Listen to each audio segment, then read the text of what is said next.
Just coming here on a visit. Of course that's what he told you, because he doesn't want you going over the whole neighborhood blabbing that a famous international spy is going to be staying with us. He doesn't want anyone to know? Of course not. Wait right here. Ross, don't you realize that every move a man like that makes is top security? Well, then somebody let the cat out of the bag. Oh, this could mean disaster to David Mattson. Papo! Papo! You've got to cable David Mattson immediately and tell him not to come here. What? Look, have you seen that? Yeah, I wrote it. You wrote it? Papo, how could you do such a thing? Well, I took a piece of paper and I put it in my typewriter. You can joke about exposing David's secret mission to millions?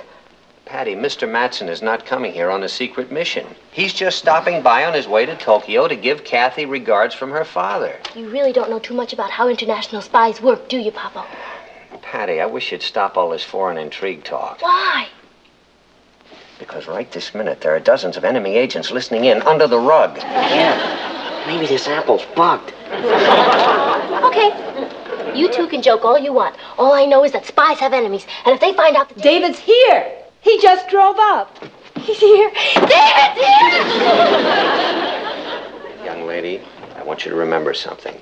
David is here for rest and relaxation, and it's our job to make him feel at home, okay? Of course, Papo. You can count on me. I'll do everything in my power to make him feel at home. Thank you. Kathy!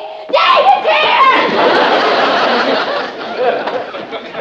here! David, welcome to New York. How are you? How very nice to see you. Come in. Thank you. Hello, Martin. Hello, David. Oh, it's wonderful to see both of you again. And so kind of you to put me up. Oh, that's our pleasure. And this is Ross. Hello, Ross.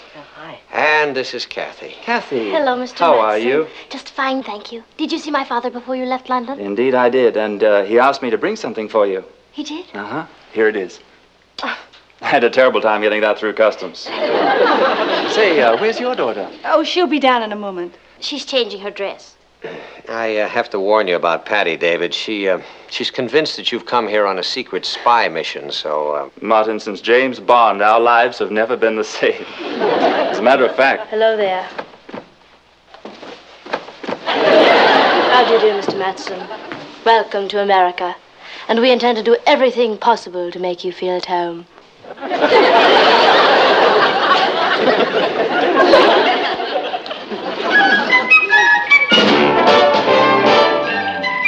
Meet Kathy, who lived most everywhere, from Zanzibar to Berkeley Square. But Patty's only seen the sights a girl can see from Brooklyn Heights. What a crazy pair! But they're cousins, identical cousins all the way. One pair of matching bookends, different as night and day. Where Kathy adores a minuet, The ballet russe and crepe Suzette. Our Patty loves to rock and roll, the hot dog makes her lose control. What a wild duet. Still they're cousins, identical cousins, and you'll find they laugh alike, they walk alike, at times they even talk alike. You can lose your mind when cousins are two of a kind.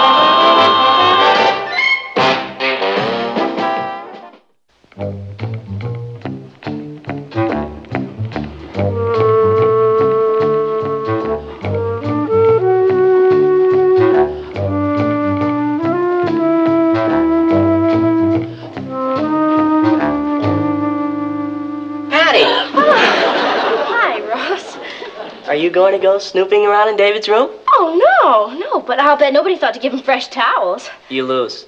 Mom puts them in over an hour ago. Oh, over an hour ago? Well, then they can't be fresh anymore.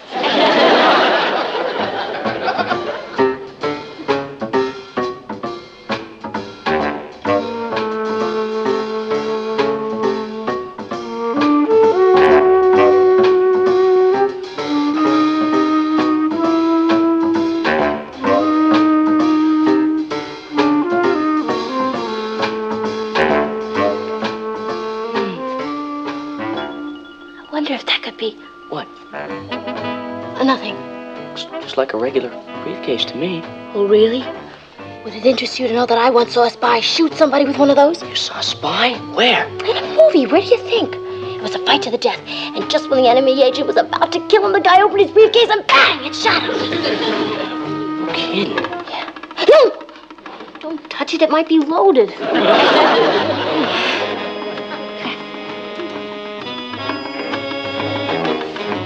See those shoes? Guns in them, too? Don't be ridiculous. Knives, maybe, but no guns. Knives? Yeah, poison ones. Suppose the spy is cornered, right? He stamps his feet and poison knives shoot out of the toes. One well-placed kick and... I'll tell you one thing. I'd never dance with a spy. See that? You mean it's not a can of shaving cream? Ross, if you'd stop going to so many monster movies and go to a spy movie once in a while, you might learn something. You know how this works? Sure. You squirt some on your hand, then you rub it on your face, you take a razor and shave yourself. Look, you're a spy.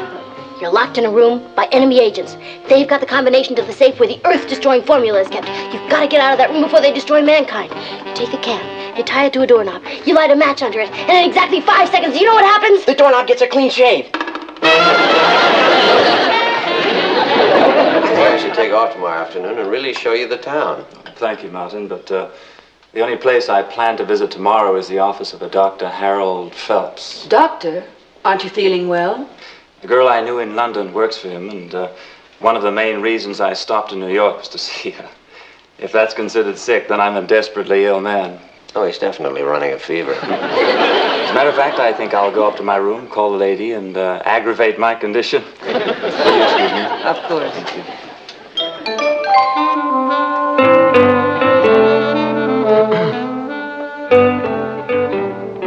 Oh, Miss Irene Wilson, please. She's not? Well, who's this? Her answering service? Well, may I leave a message, please? Yes, tell her the man from Interpol called. That's right. And it's vitally important that I see her tomorrow to continue the talk that we started at the embassy in London. Have you got that? Yes, she can reach me at 624-1098. Right. And just sign it Agent 008. Yes, I just missed by one. I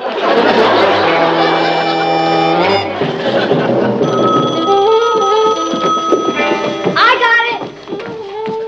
Hello? Hello, is David Madsen there, please? Oh, no, I'm sorry. He just went out. Is there any message? Yes. Will you tell him the lady in white called? The lady in white? Yes. And he's to come to Dr. Phelps' office in the Simmons Medical Building at noon tomorrow. Dr. Phelps, Simmons Medical Building, tomorrow noon. Is there any other name besides the lady in white? No, just the lady in white. Thank you. You're welcome.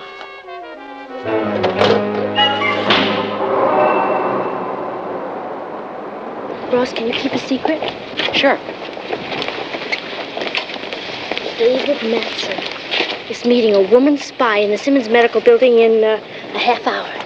You're kidding. No, she's called the lady in white, and she works in a doctor's office as a cover-up. You sure? I took a message from her myself last night. Wow! Come on, I'm dying to see her. I've never seen a woman spy before. I have. I got one for a sister.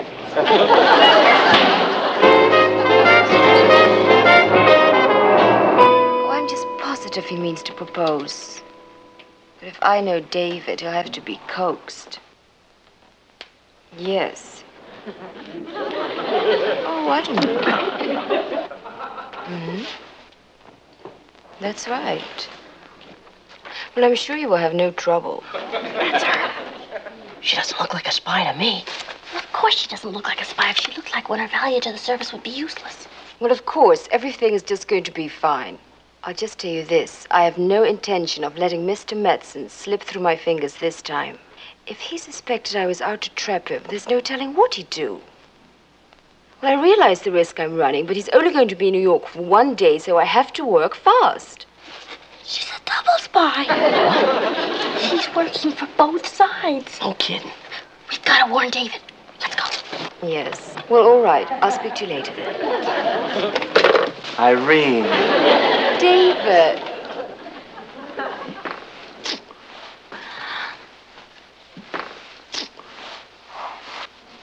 Oh, you look great. More beautiful than ever. Thank you. Are we lunching? How does a quiet little Hungarian restaurant sound? Dangerously intimate. But I'm willing to take my chances.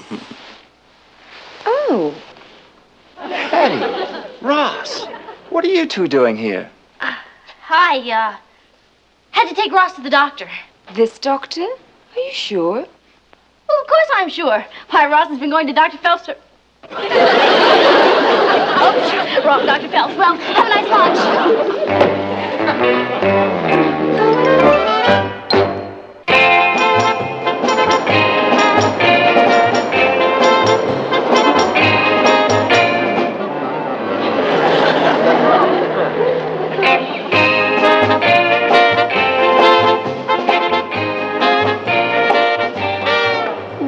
She's squeezing his arm. So what?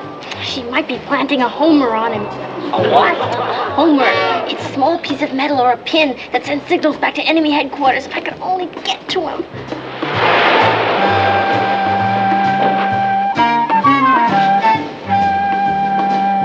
Ross, I got an idea.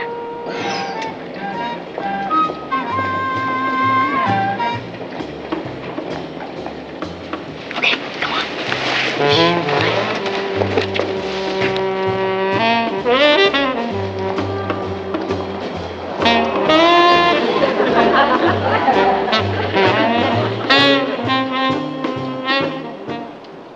What's the matter?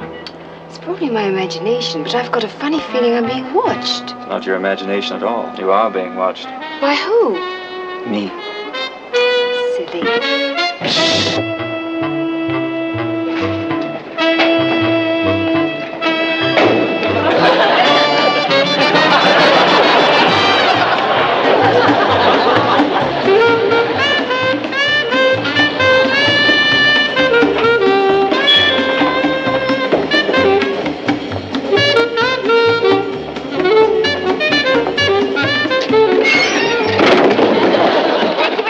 Yeah, this is our stop. You and your big ideas. Ross, I don't pretend to be experienced at this, but at least we learned something. Yeah, never hide in the back of a truck. Lots of spies go through worse things than that. What's this? Ross, do me a favor and button up.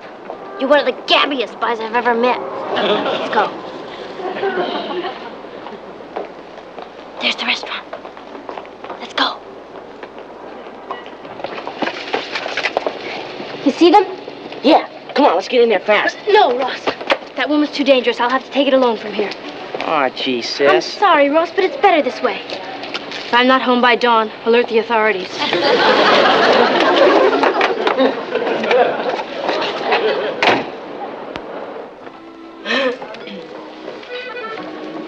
Good afternoon, madame. Good afternoon.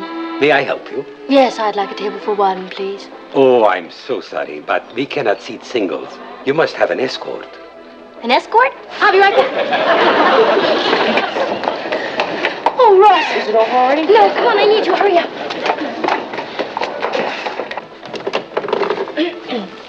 This is my escort. I'm sorry, young man, but you will have to put on a tie. It's all right. Sir, we don't have a time, and we don't have time to get one. This is emergency. Every minute counts. So please, please. All right. Calm down. Thank you. We keep ties for customers. Thank you, sir. You've just done a great service to your country. One moment, please. Allow me.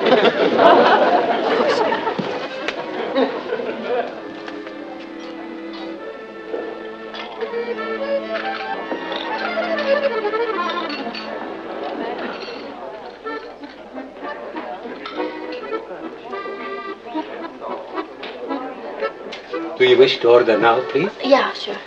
I can't read this thing. It's all in French. It's Hungarian. Would you like me to translate? No, never mind. Just bring us 2 peanut butter and jelly sandwiches. Young lady, this is a Hungarian restaurant. We serve Hungarian food, Hungarian style. Oh, okay. Then just bring us 2 Hungarian peanut butter and jelly sandwiches. So far away, I wish we were at a different table. I wish we were at a different restaurant. This time is choking me. Would you like to look at the menu, sir? Oh, we won't need the menu for dessert. 2 chocolate mousse, please. Very good, sir. Oh, that's what we always had in London. You remember it. How could I forget? I gained 10 pounds. Istvan. 2 chocolate mousse for table number 1. Got to get to David before it's too late. Well, you better work fast. Here comes their dessert.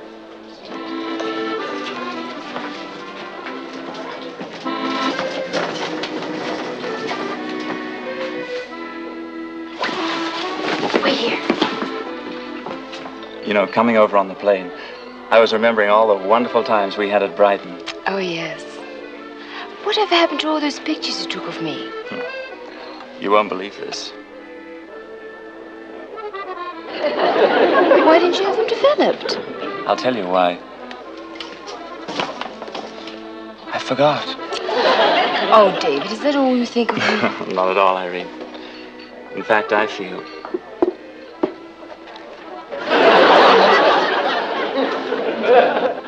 I feel that someone's trying to tell me something, and I think I know who.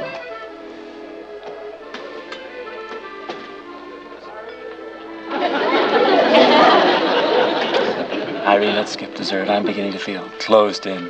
All right. Check, please. Yes, sir. Thank you. Thank you, sir.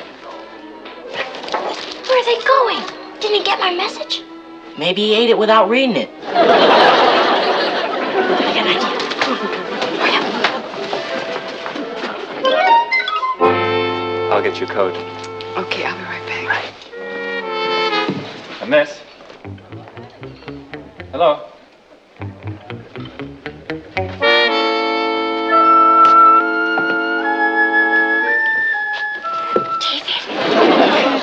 Why are you following me? David, you're in terrible danger. That woman is an enemy counter spy. Irene? Uh-huh. We heard her talking in the doctor's office. She said she's out to trap you. Yeah, and she's not gonna let you slip through her fingers this time.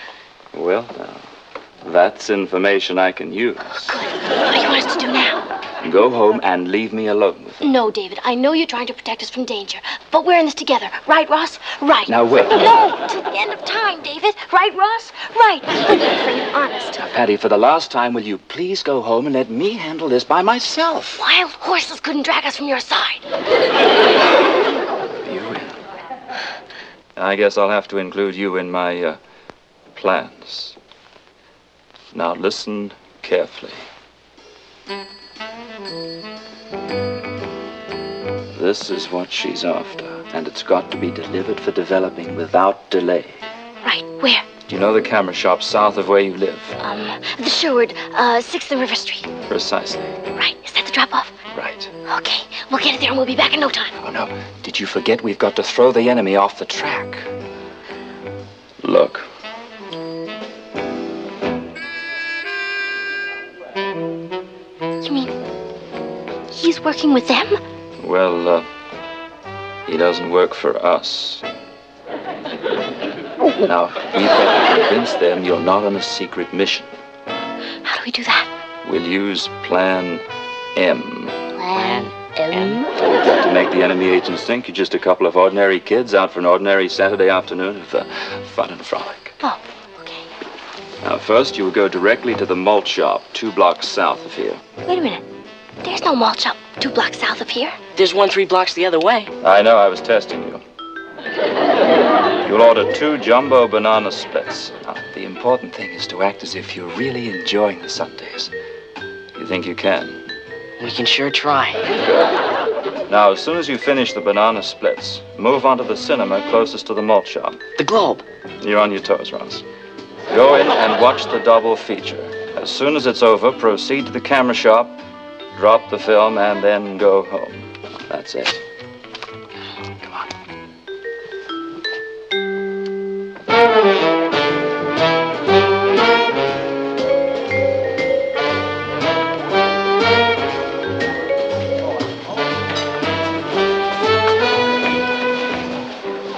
Finish your lunch just as if nothing's happened, then full steam ahead with Plan M. It should come off perfectly if you follow these instructions. Check.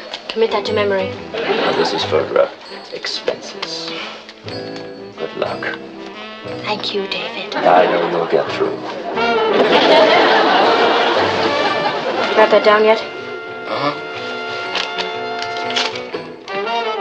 I'm sorry, but there is no peanut butter.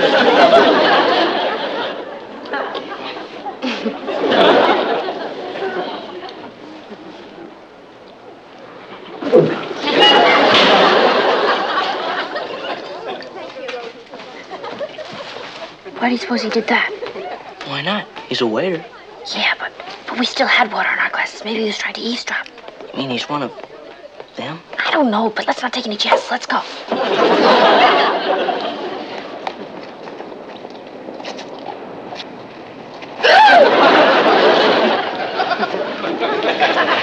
Get 2 tickets.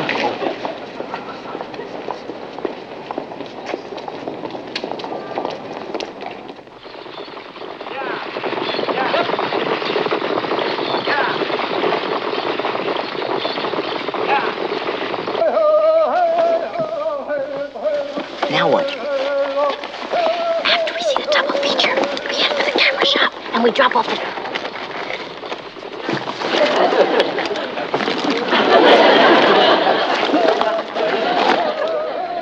Ross! I can't find the film. It's not in my purse. Of course not. You transferred it to your coat pocket, remember? Oh, boy. What a relief. I think of how vital it is. If I had ever lost it, I'd kill myself. Maybe you better let me take care of it. No, I'll... You dropped it. Where is it? It must have rolled under another seat. We've got to find it. That's Margaret Death. I know. Mister, could you move your foot, please? Your foot, mister. Excuse me. Excuse me.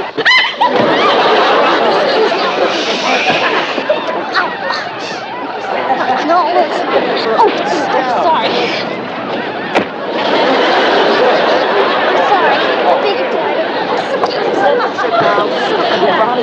No, I can't see a thing. Hey, what's going on here? What's all this commotion? Are you the manager? You've got to turn on the lights.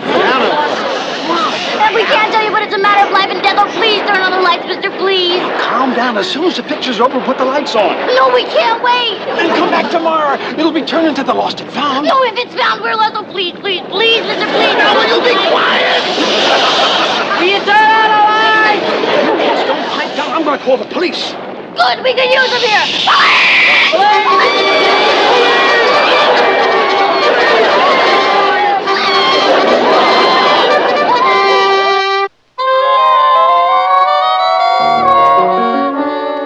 If Patty and Ross hadn't revealed Irene's intentions, I might never have gotten up enough nerve to propose. You know, I'd love to see those two happy little secret agents. Banana splits and double features. Certainly pay your assistant spies well, David. Well, Irene, if you're going to get David to the airport on time. Yes, we'd better hurry. All right. Say goodbye to Patty for me, and don't tell her the truth about the mission. It might break her heart. Oh, I'm sure she's caught on by now. She's just playing a game. There she is, officer. Arrest that woman for enemy espionage. May I have a word with you, please?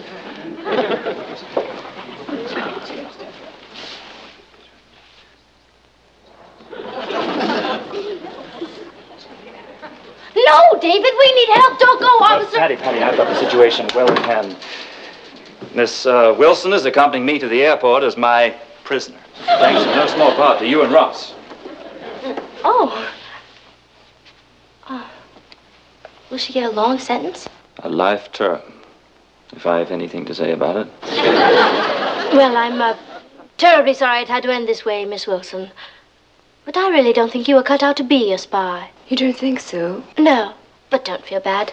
You see, when it comes to spying, some of us have it, and some of us don't. Stiff upper lip.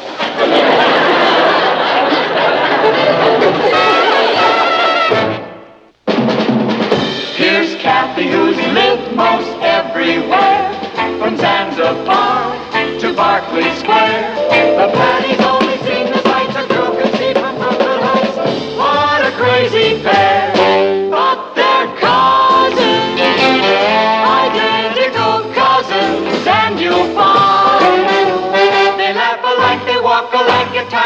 even talk alike. You can lose your mind when cousins are two. Yeah, here you are, son. Said, do you really need him that strong? Dad, until I put him on, I thought you were Mom. Papa, would you tell Mom I'll be back in a couple of hours? Patty, you're not going out like that. Why? What's wrong with it? Halloween is months away. Vic, you and your silly jokes. Okay, knock off the guerrilla warfare. Now, why the Sub-Zero outfit? Because Richard likes to keep the top down on the car. Likes to. He has to keep the top down on that car. Why? It hasn't got any. It's such a joy living with a funny family. I gotta go. Richard will be right here. See you later. All right, have a good time, but be home early because I worry when you're out driving. Oh, Papa, you don't have to worry. Richard's never had an accident in all the years he's been driving. See you later. How many years has he been driving? 6 months.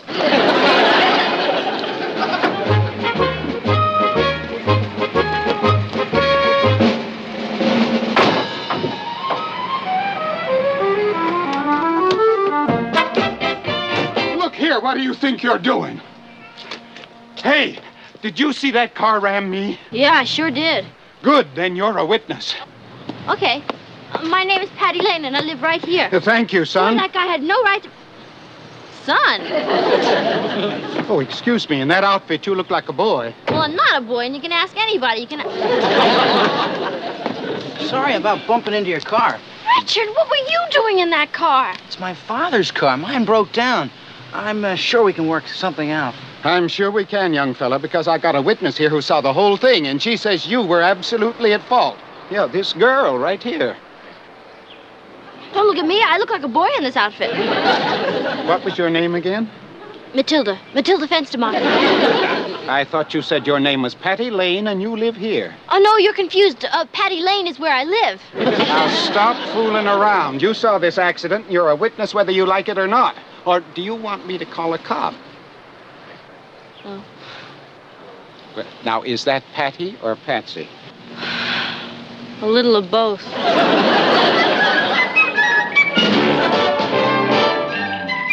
Meet Kathy, who lived most everywhere, from Zanzibar to Berkeley Square. But Patty's only seen the sights a girl can see from Brooklyn Heights. What a crazy pair! But they're cousins, identical cousins all the way. One pair of matching bookends, different as night and day. Where Kathy adores a minuet, The ballet russe and crepe Suzette. Our Patty loves to rock and roll, the hot dog makes her lose control. What a wild duet, still they're cousins, identical cousins, and you'll find they laugh alike, they walk alike, at times they even talk alike. You can lose your mind when cousins are two of a kind.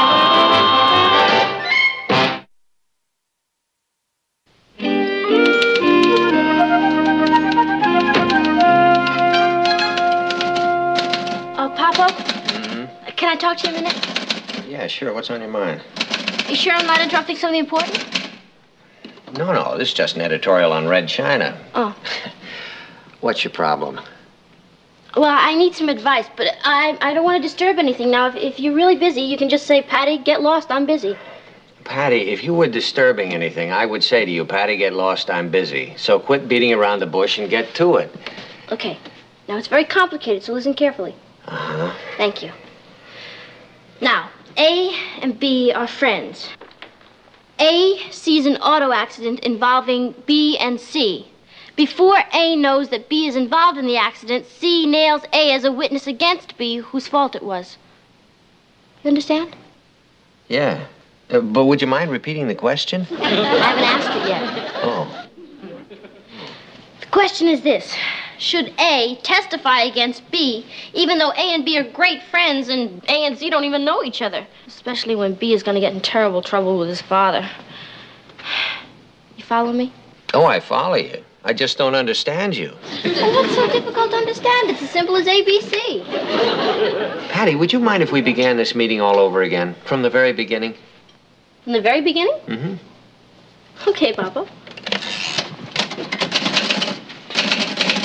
Papa? Can I talk to you a minute? Get lost, Patty. I'm busy. Richard?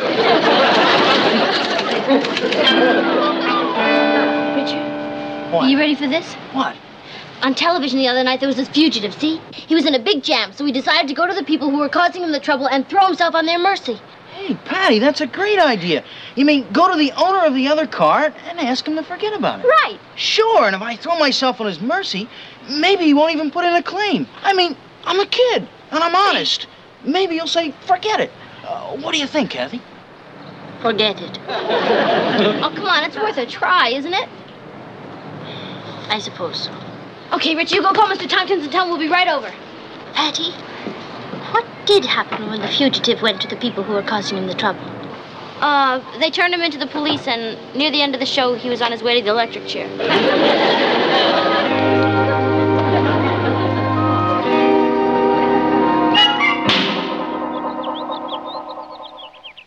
You see, Mrs. Tompkins, all I'm trying to say is that if you'll forget about everything, Richard will be happy to pay... My dear young lady, why don't you let Mr. Harrison tell me about the horrible accident himself? Horrible accident? It wasn't anything of the kind. But just the same, why don't you let Mr. Harrison tell me about it himself?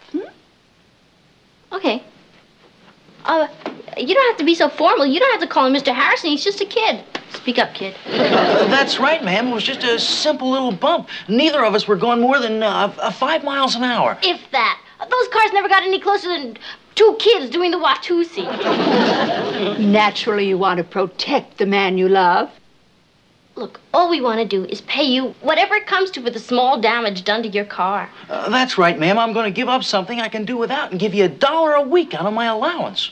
Oh, but you two children misunderstand me. We don't want a cent for the car. You don't? Oh, absolutely not. Burden you and this nice young man, well, we wouldn't even think of it. Oh, Mrs. Tompkins, that's fantastic. I don't know how to thank you, Mrs. Tompkins. Who cares about damages to a car? Isn't that great, Patty? Yeah, sure is, Mrs. Tompkins. It's the doctor bills that are really important. The doctor bills? Doctor bills for a car? The doctor bills for my husband, the victim of, shall we say, teenage recklessness? No, let's not. Mrs. Tompkins, are you trying to tell me that your husband was badly hurt? The doctors still don't know how serious his internal injuries are. Oh, boy. Oh. What was that? It's Mr. Tompkins on his bed of pain. Could we see him? If you promise to be very quiet. Oh, yeah.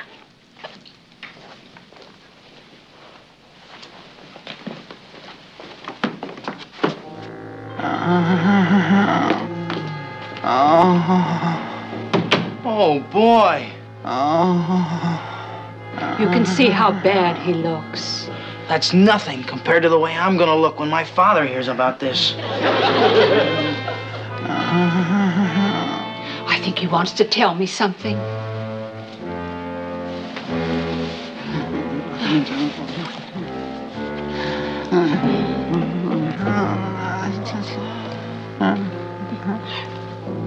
Is there one M or two in testament? You mean as in Old and New Testament? I mean as in last will and testament.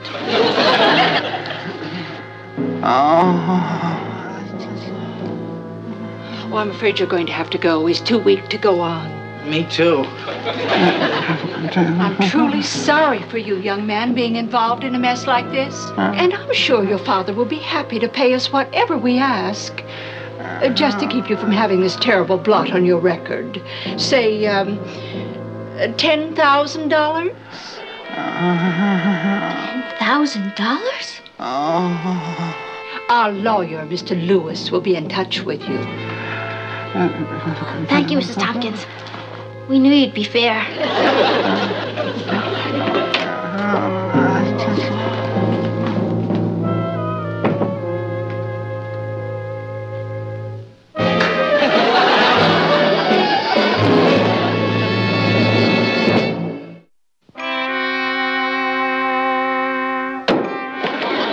The thing that bugs me is this was the first accident I've had in all the years I've been... all the months I've been driving. He really doesn't have any reason to be so agitated. Then tell him, Papa. I mean, the other man is just going to make a claim, and his father will hand the claim over to the insurance company, and they'll pay the claim, no matter how big it is. Yeah, and then they'll cancel his insurance. Ross, they wouldn't. Would they? Of course they wouldn't. Oh, they might raise his premium a little. Uh-oh. Mr. Lane, do I have to tell my father? Unless he likes surprises. It's murder. Richard, why don't you relax about it? It isn't that bad. You know, I remember during the war, something like this happened to me with an Army Jeep. Only I didn't have to contend with my father. I had to break the news to a supply sergeant, and that was murder. Well, a supply sergeant could ruin you for life. Actually, he's lucky he's only got to deal with his father. Doesn't that make you feel better? No, worse. Do you know what my father was in the Army? A supply sergeant. So long. See you when you get back. From where? You mean you're gonna stay in town and take the rap? Oh, boy. Poor Richard. Ross, I'd like to talk to Mom and Papa. So talk. Ross. I've got just as much right here as you do. Ross. I'm going. But I'd like to know how I'm gonna learn about life if you keep sending me out of the room. Ross.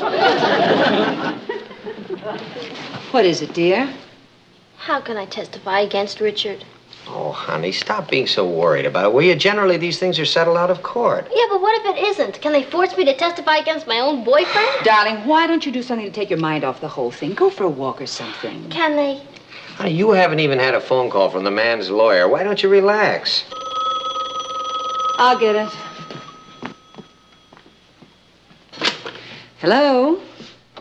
No, this is Mrs. Lane. Yes, that's right, Patty. You're the lawyer for whom? Wait a minute, he wants to talk to you about the accident. I can't talk now. I'm going out to take my mind off the whole thing.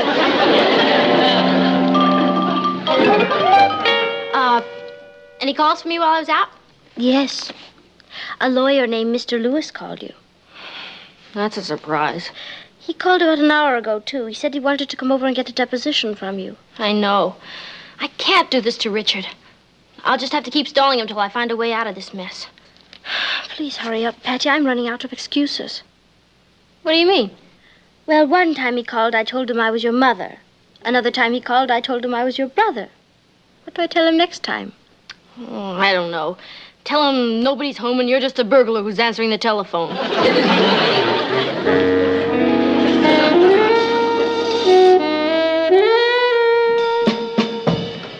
Patty, where are you going? Out, around. Darling, you can't keep ducking it forever. You've got to call this Mr. Lewis back. Mr. Lewis? Don't play games with me. The man is beside himself trying to reach you. You know, he accused me of using an English accent on one of the calls. He must be out of his tree. Oh, not only that. He told me he called yesterday and a burglar answered the phone. I'll see you later, Mom.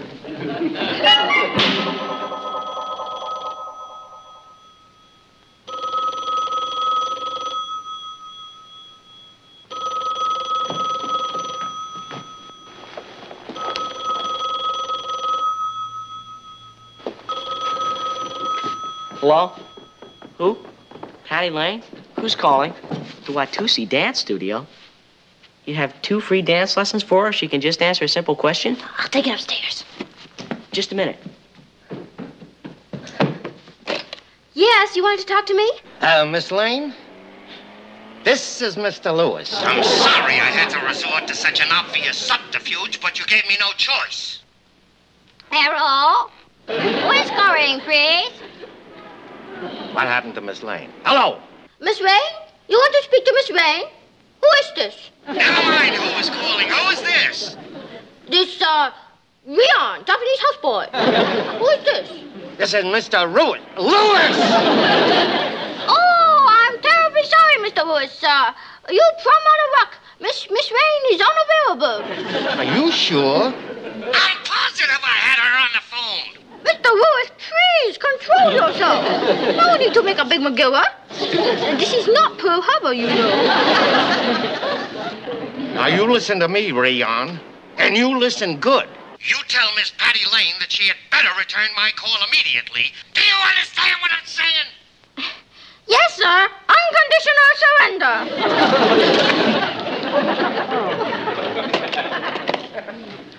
Oh, boy. Patty, you're fighting a losing battle. You saw the accident and you'll have to tell the truth. Yeah, I guess you're right. The question is, did I really see it? What? Now that I think about it, I'm not too sure. What do you mean? Kathy, all I can remember is I came out of the house and I heard the crash and then I looked over and... That's it, Kathy. I didn't see the accident, I just heard it. Are you quite sure? Oh, doesn't light travel faster than sound? Yes, but... There you are. Aren't you just rationalizing? Yeah, but doesn't it sound good? Any jury would see through such a flimsy pretext. Hey, Eagle Eyes. Can't you see I'm busy? Will you take a look at this coin and see if you can't make it out? Is it a 1915 D or S? Where's your magnifying glass? Why don't you use that? I can't find it. You're always bothering me. It's a 1915 D, as in dumbbell. Thanks, sis. Never mind, sometimes he's... That's it, Kathy. That's it. That's what, Patty? That's how I can get out of testifying against Richard. You see how, Patty, I'd really rather you didn't let me in on it. You see, you may need me later on as a character witness.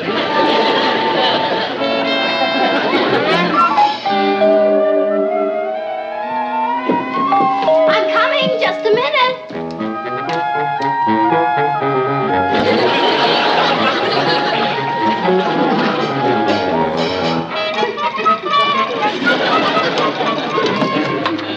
Hi, Henny. I'm not Henny. I'm Mr. Lewis, Mr. Tompkins' attorney. Oh, yes, of course. For a minute, you look just like my Aunt Henrietta. Won't you? I should have known it was you because you told me you were coming over. Oh, may I take your hat? Yeah. Thank you. I always admire a man who wears a derby. Can I take your suitcase, too? No, thanks. Oh, all right. Well, won't you come in? Excuse me. No, just make yourself at home. I know you want to talk about your client's accident, and I want you to know I'm willing to tell you everything I saw. Thank you. Tell me, have you always worn glasses? Oh, no, of course not. As a matter of fact, do you see this picture? Now, up until then, I never wore glasses. Oh. Well, I took the liberty of preparing a statement which I'd like you to look over and read and correct if necessary. Yes, thank you. Can you see that all right? Yes, of course. Can you read it? Yes, of course. Oh, boy. Oh, thank you. You're right. That's much better. Uh-huh. Okay. Oh, would you like some candy? No, thanks. I don't smoke. Oh, I'm sorry. Can I get you a cold drink? Please. Don't go away.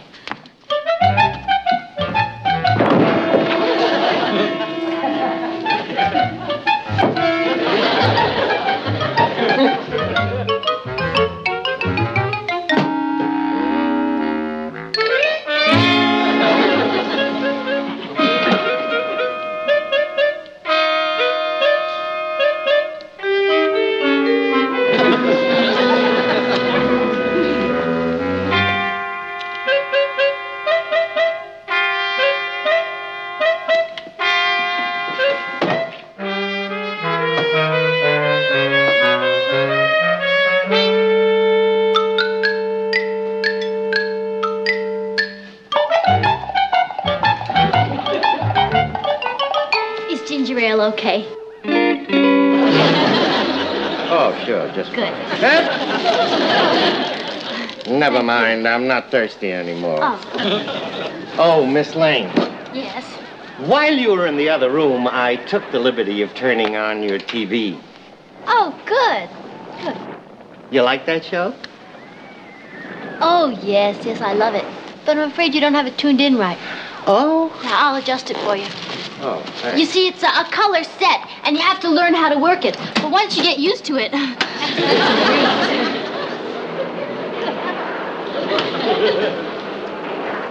Miss Lane. Yes. I came here to assist. Patty, do me a favor, Ross, don't you see that I have a guest? but it's vitally important. Please excuse me. Little brothers, you know.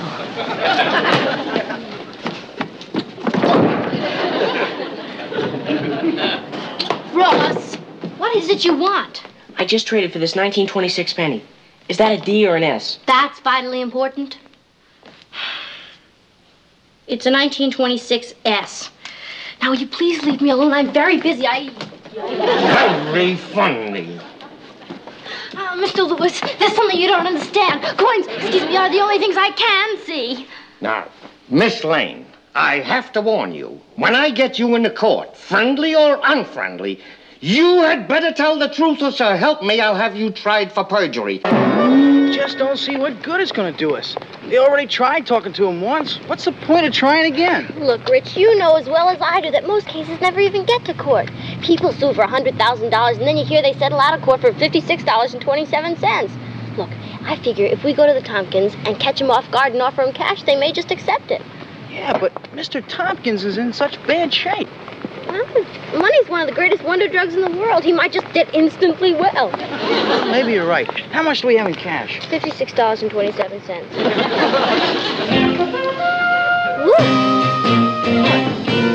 Who is it? It's Mr. Tompkins. But it can't be.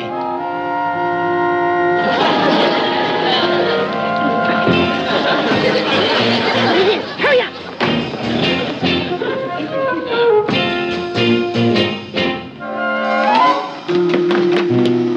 See, I told you were wrong. I know it was Mr. Tompkins. Do you mind if we pick up the blanket? What, and expose him to a draft in his weakened condition?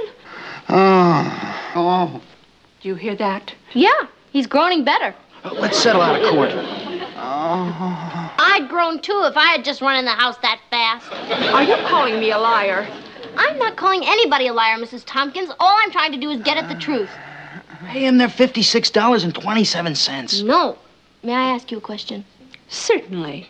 If he's not dressed, why is he wearing a shoe? That's a special shoe prescribed by our doctor to relieve the pain. Pay him the $56. Okay, Mrs. Tompkins, I guess we were wrong. I apologize.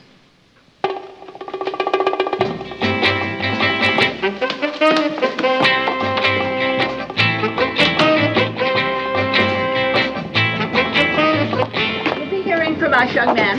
I sure hope not. I beg your pardon. It was nice seeing you again, Mrs. Tompkins. Goodbye! Oh, here, Patty, shake it off. Don't my back. It's probably nothing. No, Richard, don't touch me until we find out if anything's broken. But I just don't understand how this could have happened. Oh, Richard, before I faint, get the names of all the witnesses. Faint? Witness? Oh, well, you just barely stumbled on our step. Richard, you heard her. You're my witness. Mrs. Tompkins just admitted I fell on her step. Now she's my witness against Mr. Tompkins. What? I know just how you feel, Mrs. Tompkins, testifying against your own husband. Now, just a minute. Aren't you going a little too fast? Woman to woman. Mrs. Tompkins, I know how you want to protect your husband from paying for the terrible pulverizing damage. I'll never dance again. Don't be ridiculous. We aren't going to pay you a cent. Pay me, Mrs. Tompkins? No, I'm afraid you misunderstand. I don't want anything from you. Well, that's different. But my folks are going to be awfully angry at you for ruining a potential ballet dancer. Unless what? Let's look at it this way, Mrs. Tompkins. You will win your case against Richard for $10,000, and my folks will win their case against you for $10,000, and then we'll be even. So why should you be the middleman? Why don't we just call it quits now? Yeah. All right, Miss Lane. You made your point.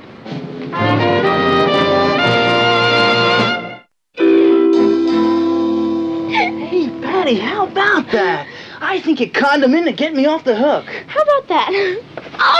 Okay, Patty. You can stop putting it on. She went in. I'm not putting it on. I think I broke my ankle.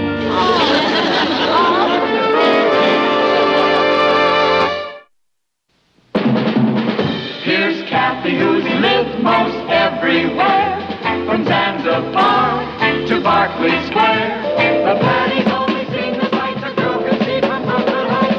What a crazy pair, but they're cousins, identical cousins, and you'll find they laugh alike, they walk alike, at times they even talk alike. You can lose your mind when cousins are two. 106 inclusive. Thanks, you saved my life. By the way, Marge, are you going to the game Saturday? With Gary Shellhammer? Oh, he's really ultra. Okay, have a good time. Bye. Remind me to send her a Christmas package marked "Don't open before soaking." Scratch, Gary. Are you sure I should be in on this? This intrigue is putting a dent in my childlike innocence. Fran? Hi, Patty. Could you please tell me what our history assignment is? Pages 99 through 106 inclusive. Gee, thanks, Fran. You saved my life. By the way, are you going to the game Saturday? With Chuck Walters? Oh, he's really ultra. Well, have a good time. Bye. Scratch, Chuck? No. Put a question mark next to his name. He's still alive. Well, I thought you said he was taking her. Correction.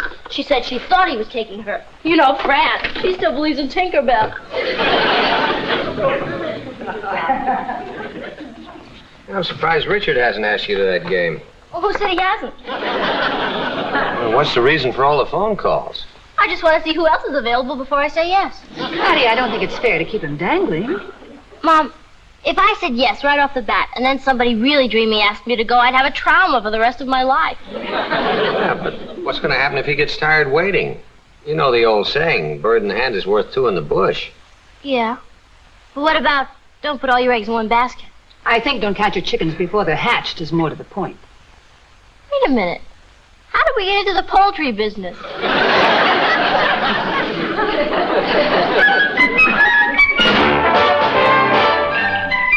Meet Kathy, who lived most everywhere, from Zanzibar to Berkeley Square. The Patty's only seen the sights a girl can see from Brooklyn Heights. What a crazy pair, but they're cousins, identical cousins all the way. One pair of matching bookends, different as night and day. Where Kathy adores a minuet, The ballet russe and crepe Suzette. Our Patty loves to rock and roll, the hot dog makes her lose control. What a wild duet, still they're cousins, identical cousins, and you'll find they laugh alike, they walk alike, at times they even talk alike. You can lose your mind when cousins are two of a kind.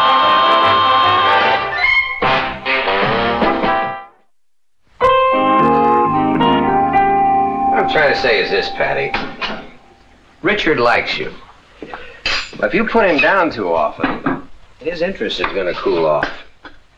And I imagine that there are other girls that would find him attractive. Papa, when did you start worrying about Richard? I haven't, believe me. It's just that I want to be sure you know what you're doing. Because when a man feels that he isn't appreciated, he becomes an easy victim for the first pretty girl who bats her eyes at him. Papa, you've been watching too many late movies. I assure you, it happens. Richard falling for another girl? Impossible. Impossible. What is? The idea that Richard could ever fall for another girl. If it's so ridiculous, why have you been brooding about it all day? Brooding? Who's brooding?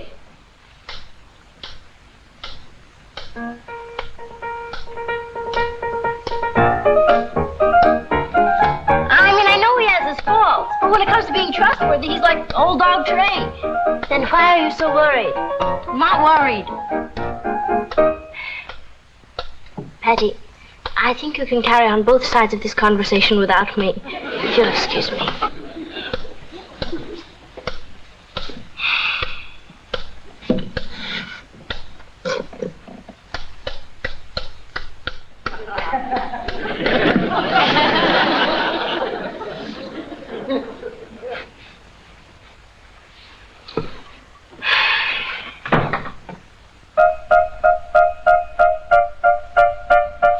Hi, Kat. Would you tell Patty Mr. Big is here? How's your piano coming, Cat? Richard, I think after all these years, you think you... Think what? I think that you'd ring the doorbell before just walking in. Well, the door was open, so... All right, I'll go get Patty. Excuse me. Became commander of the Carthaginian forces in Spain in 221 B.C.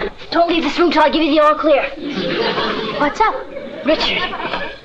He thinks I'm you. Now it's my chance to find out if he can really resist temptation. How? By letting him go right on thinking I'm you.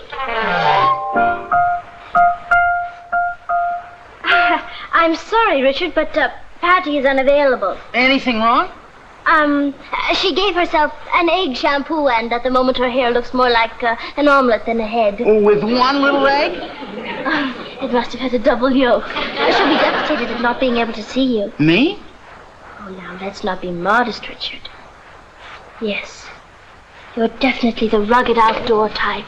You're putting me on. No, not at all. I can see you, striding across the moors with a pipe in your mouth and an Irish setter at your heels. I used to have a dog, but he bit me all the time. Perhaps that was because you didn't know who was master. I sure did. When he bared his teeth, wow! My, that will never do. You have a loose thread on your collar. So what? A man as impeccably dressed as you with a loose thread? Unthinkable. Why, Richard, your eyes. Oh, what about them? They're the same color I never noticed before. Gee, Kath, I never saw you like this before. I always thought you were the quiet type. Still waters run deep.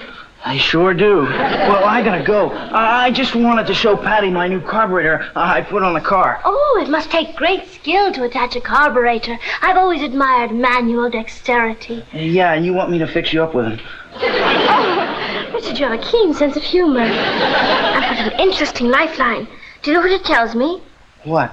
That you're alive. Yeah? Alive, vibrant, full of electricity. Oh, that's probably because my pliers accidentally touched my battery cable. Man, you should have seen the smoke coming out of my ears. Richard, no wonder your fingers are so strong with those enormous biceps. Kath, me and Patty's tied up, and you're her cousin, and you're crazy about carburetors. Well, why don't we go for a ride and try it out? I mean, the new carburetor. Yes. Tell Kathy what you're thinking about. Well, I was thinking about that new carburetor. Now that I put that new dual on, it's really two carburetors in one. Richard, I was wrong about your eyes. They are different. I haven't got them both synchronized yet. One of them has little gold flecks in it. It squirts gas when my motor gets overheated. And your chin.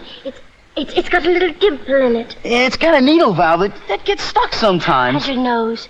It's absolutely patrician. Not bad, considering I picked it up in a junkyard. Why are you so distant? Distant? If I was any closer, I'd... Oh!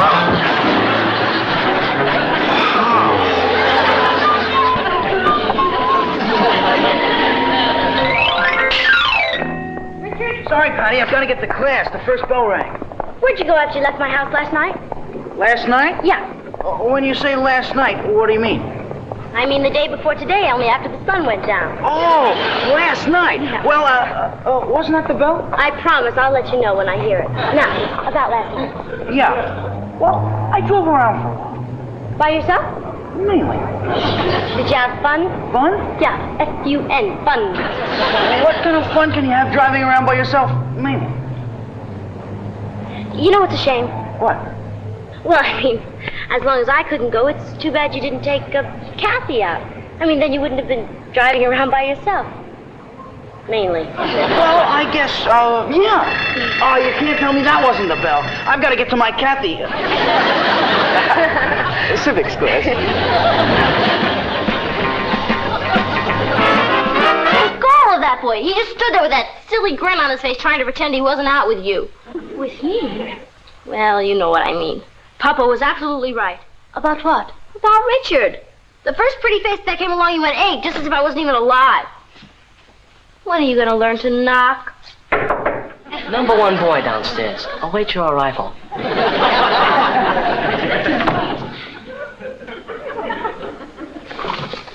Aren't you going down? No.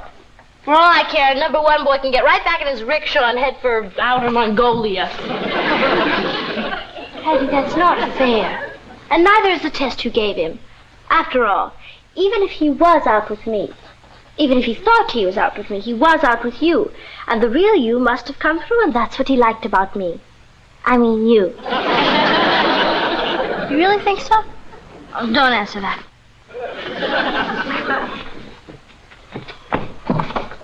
I may forgive him. But first, I'll make him squirm a little. Hi, Rich. Having trouble? Darn tie. Here, let me help you. Look, Patty, I've got big plans. Guess where we're going? To the city library to hear a lecture by Professor Ernest Krumholtz. What kind of a thing is that to do on a Saturday afternoon? Wait to hear what he's going to talk about. Oh, what? Your dictionary and how to make the most of it. My what and how to make the what of it? I hear he's great explaining how to use those doohickeys on top of vowels. Oh, he is? And if you don't know how to use those doohickeys, then you won't know how to pronounce words. You see what I'm driving at? I'm beginning to. And it sounds dull to you, huh? No. As a matter of fact, it sounds fascinating. It does? Mm-hmm. I'd love to go. You would? Swell. I'd hate to tell Wilbur and Cynthia we couldn't make it. Oh, what's the matter with me? I forgot. Just looking at Wilbur makes you nauseous. And you can't stand Cynthia. Richard, look, you've really been too honest for me to pretend any longer. I'm not interested in your dictionary and how to make the most of it. Oh, that's great. It's great you told me. I'll just call up Wilbur and tell him we couldn't make it.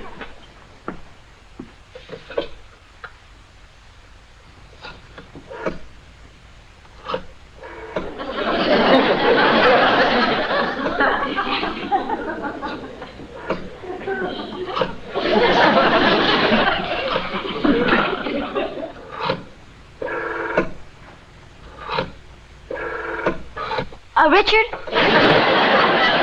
Yeah? Look, it's kind of silly to do that. Why don't you just ask somebody else to go?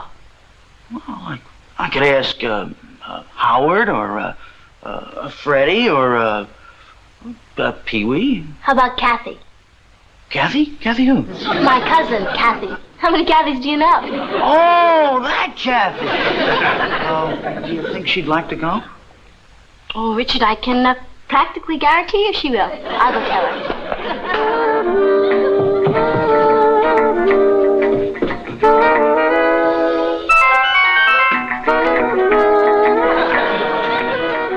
Patty, not again. Just this last time, Kathy. Darn carburetor.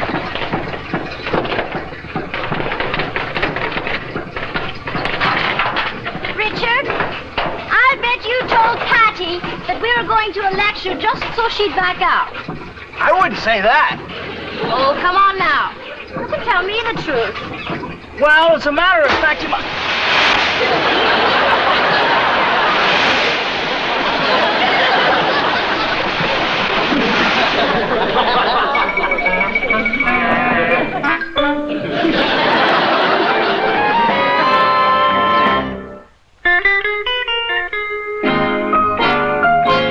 Richard, don't put that oily shirt in the hamper, dear.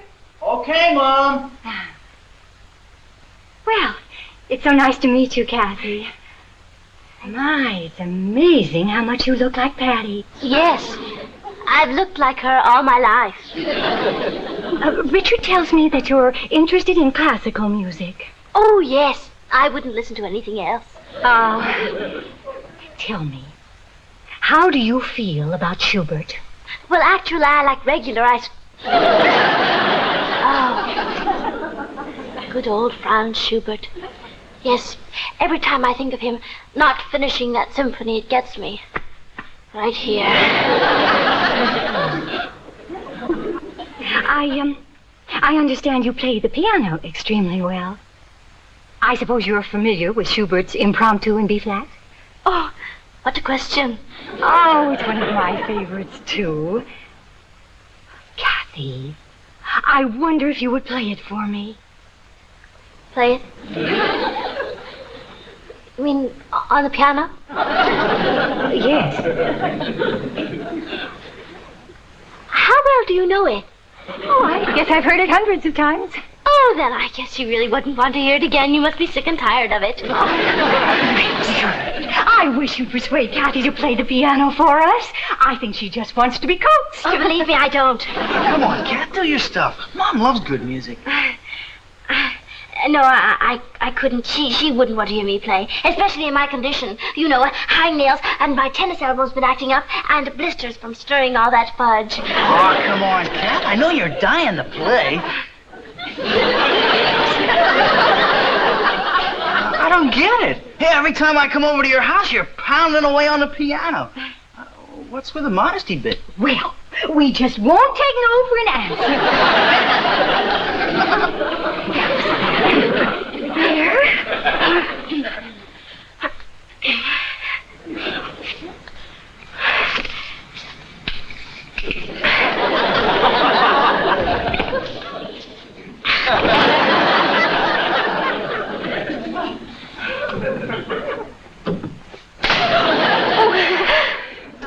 Too high.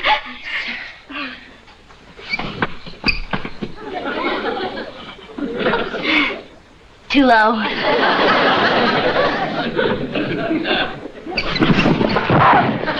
Too bad. Come on, Kath.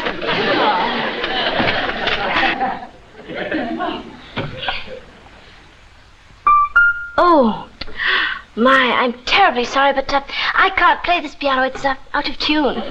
Listen, the piano tuner was here just last week. Oh, well, you see, I'm used to tuning my own piano. Perhaps another time. Oh, wait just a minute. Oh, where is it? Ah, here. I knew this piano wrench would come in handy sometime. Come on, Kath, tune it.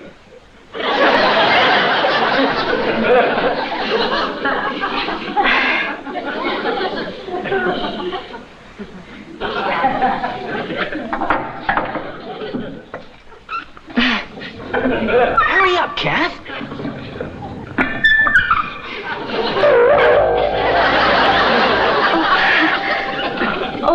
Don't worry. There's still plenty more strings left.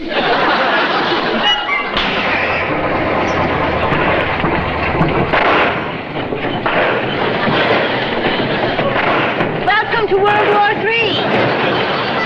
What's wrong with it? I don't know.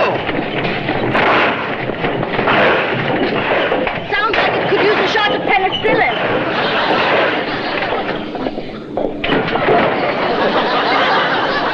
I suppose you're going to blame me for that, too. No, Kath, I'm not. I know you specialize in breaking piano strings. I said I was sorry. The first one was an accident, but what about the rest of them? They must have been of inferior quality. Yeah, sure. Well, you know those piano strings are going to come out of my allowance until I'm old enough to vote. Boy, you sure fixed me. Oh, it's fine for you to talk after the way you've acted.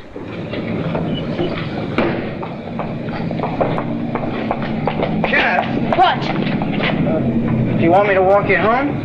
No, thank you, Richard. I think you'd better save those king-size mucklucks you call feet for stepping on your dancing partner's toes.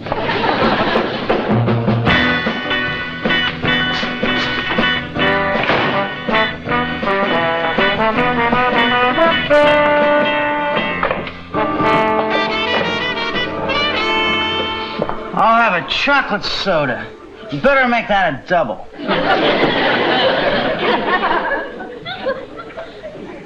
Well, what do you know? She came back to beg me to forgive her.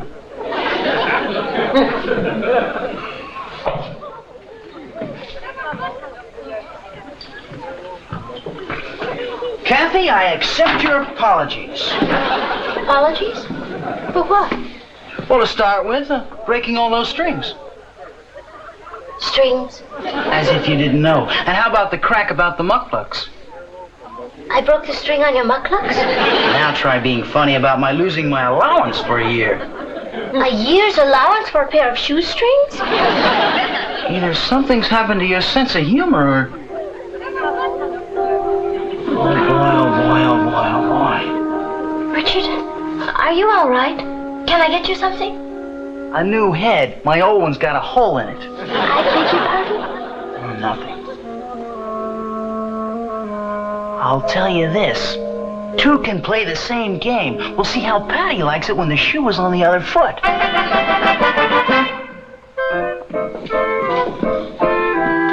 You wanted to see me? Kathy, it's bigger than both of us. What is? What we mean to each other. Now, don't fight it, baby. Richard, you flipped. Sure, over you. We can run away and get married. I'll get a job. Oh, it's written in the stars. Don't touch me. Okay. That's the way you feel about it, Patty. No, you mean Kathy. No, I don't. I mean Patty. I've been on to you from the start. Oh, sure. Now, wait a minute, Patty. Look, Rich, I don't know when you found out, but you didn't know that first night in the car. You were absolutely drooling, and I'm glad I found out about the real you before it's too late. I didn't want to do this, but you're forcing me. What is it? Definite proof that I knew. It's a little note I wrote to myself. This is to certify that on Thursday night, Patty sat at the piano pretending to be Kathy. I am writing this document to prove to the world that I wasn't fooled for a minute. Does it really say that? No, I've been doubted for the last time. You know what I'm doing? I'm keeping this forever. Next time I come unglued over a girl, I'm going to pull it out and read it and remind myself that the girl of my dreams didn't trust me. Oh, Richard, wait. No, I'm sorry. You've hurt me for the last time. What is it? I'm sorry. You admit you were wrong? Scout's honor. Tell me, how did you know it was me? Masculine instinct. Masculine instinct? Sure. When a fella feels that way about a girl, he's got a built-in radar that goes beep, beep, beep whenever she's within a mile of him. Oh, Richard, I'll never doubt you again. You keep yourself free, I may take you to the basketball game tonight. Thank you. Bye. Bye. Patty, that wasn't very nice. I can't help it, Mom. I had to see what's inside or I'll explode. Patty, I think you should bear in mind that this whole thing started because you didn't trust Richard. Now, if you open that envelope, that's just another sign of your lack of faith. You understand? You're absolutely right, Papa. I should be ashamed of myself. Here, you open it.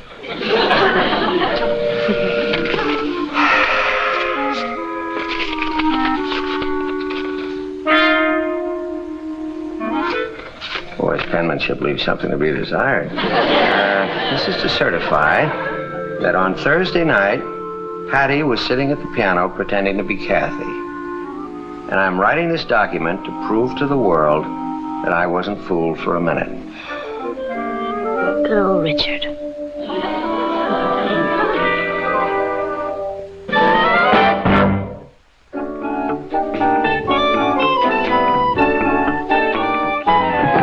Hi, Rich. Come on, Patty, let's go. We're gonna be late.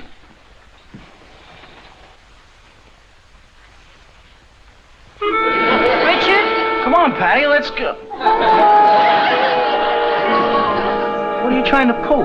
You said you could tell Patty from a mile away. Well, that's right.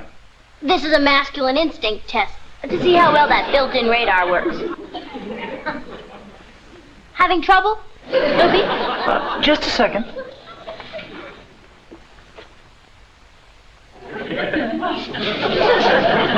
Okay, Patty, let's go. That's wonderful, Richard. How could you tell? Just like I told you. Radar, instinct. If you really must know, I smelled that perfume I gave you for Christmas. It's great. Richard? Yeah? The next time you send me perfume, make sure it isn't gardenia. Gardenia gives me hives. I gave that bottle to Kathy. Come on.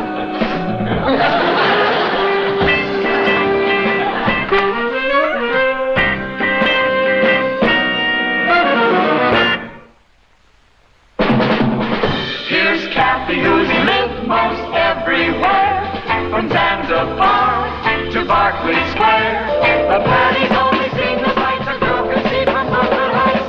What a crazy pair, but they're cousins, identical cousins, and you'll find they laugh alike, they walk alike, at times they even talk alike.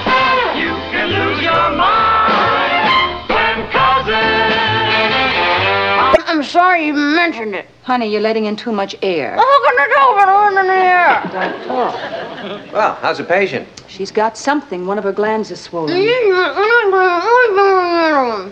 Well, I don't know what you were saying, but I'll defend to the death your right to say it. I'll bet $1 million it isn't 1 point over 98.2. It's 99.8. Pay up. Ha ha. You have to stay home today, young lady. Mom, I can't stay home. I'm sorry, dear. There are just too many things going around. I'm going to call the doctor. Oh, Mom, 99.8 isn't even a temperature. You'll laugh. Mom, maybe I'm just more warm-blooded than the average person. This is a disaster. I can't afford to miss school today, Papa. You got a test? No, but I have a dramatic club rehearsal and a meeting with the dance committee at lunchtime, and somewhere I've got to squeeze in my debating team partner. And that's all? Yeah, except for the jazz concert Richard's going to take me to tonight. So you see, Papa, I just can't afford to miss school today. Please explain that to Mom. Well, your mother'd be a lot more sympathetic if you were worried about missing history, math, and English. Papa, I don't have to worry about history, math, and English. They'll still be there when I get back.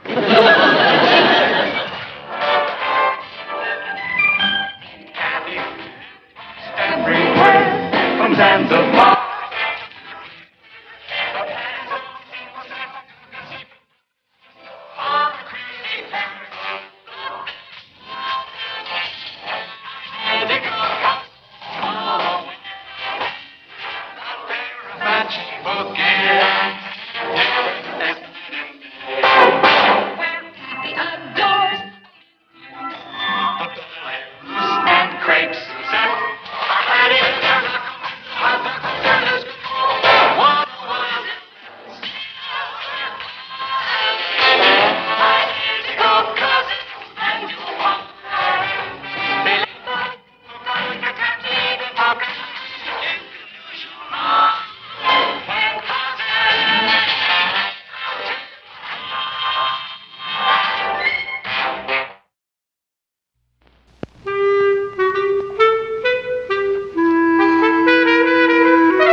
Yes, dear. Yes? Mom, do you suppose I could come down and watch some television? Oh, you know what the doctor said, dear. You're to stay in bed until he gets here. Oh, that won't be until this afternoon. Well, that's when he makes his house calls, if there's no emergency. Well, if you'll excuse me, honey, I've got a lot to do. Mom? Yes? Could I have a cheese sandwich? After the big breakfast you had? That was over an hour ago. All right. Mom, if you wouldn't mind another pillow, please. Oh, sure.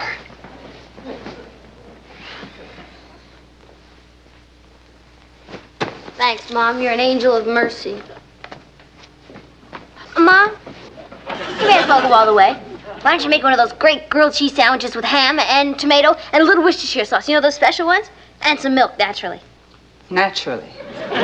Anything else? Yeah, some olives. Is that all? Oh, yeah. I don't want to be in any trouble, Mom.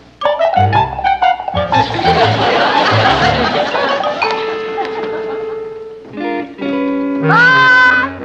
Yes? I forgot to ask you something! What is it? I don't want to yell. It might hurt my throat. Okay, I'm coming.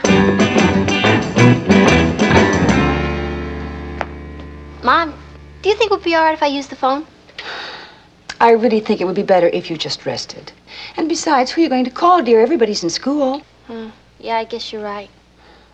If you'll excuse me, honey, I really have got an awful lot to do. I know. Why don't you take my temperature again? I really don't think it's necessary. I know. I'll take my pulse. Do that. Oh, no! Patty! What is it? My nail is chipped. Mom, would you get me the nail file, please?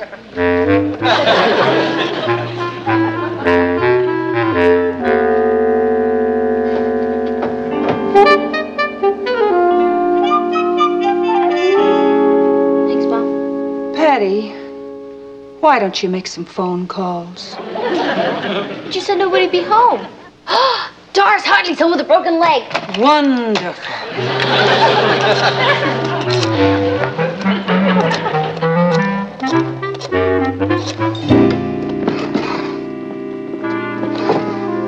Hello, Mrs. Hartley. This is Patty. May I talk to Doris, please? In school? What about a broken leg? Oh, yeah, I guess 2 months is plenty of time for a broken leg to heal. So, what's new, Mrs. Hartley? The house must seem pretty empty without Doris around, huh? I got you out of where? Oh, well, you better put something on. You'll catch your death of cold, and then the house really will be empty. Hello? Boy, what a growl.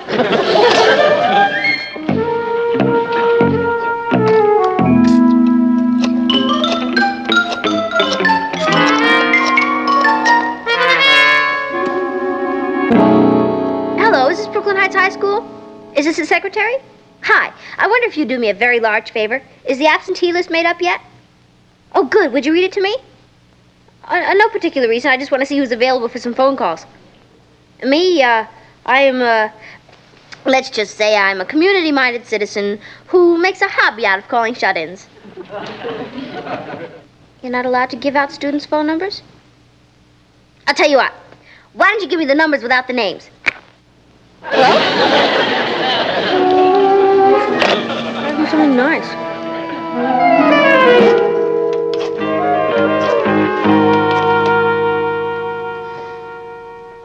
Natalie?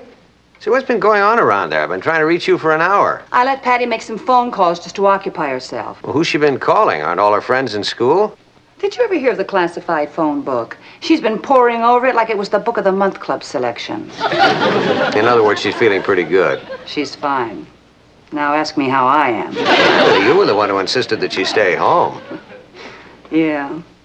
Honey, I haven't got any more time to talk to you. I've been trying to get the breakfast dishes done for the last 3 hours. But thanks for calling. It's good to talk to somebody without climbing the stairs. Bye, dear. Goodbye.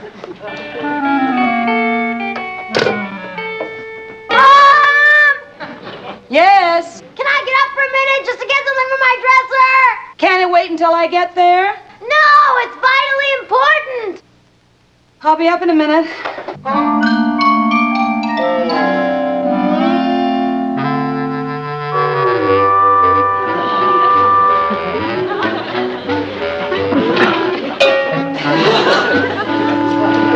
Oh, Mom! Can I have an apple as long as you're coming up? I am up. Mom, there must be something wrong with this electric clock. Why? Because it only says 5 after 11. Well, that's the right time. What'd you want? My makeup tray inside. Boy, time certainly drags when you're home in bed. Certainly does. Mom, could I have some tissues over there? I thought we blew a fuse. Not yet. Oh, I guess I'll need my pencil sharpener for my eyebrow pencil. It's right there on the desk. Oh, and Mom, could I have the mirror over there on the dresser? Thank you. What's all this for? Well, I have to do something to keep me from going wiggy. Mom, are you sure we can't get the doctor here any earlier? I told you he just doesn't consider this an emergency. That law he knows. Mom? There's no rush about the apple. Anytime you happen to be coming back upstairs. I have a feeling it'll be soon.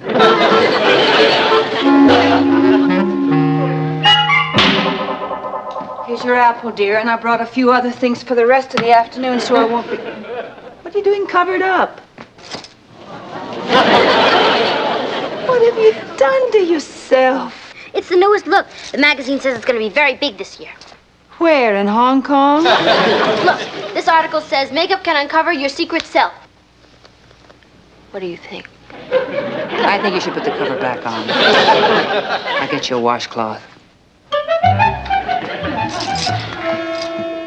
I think you're beautiful.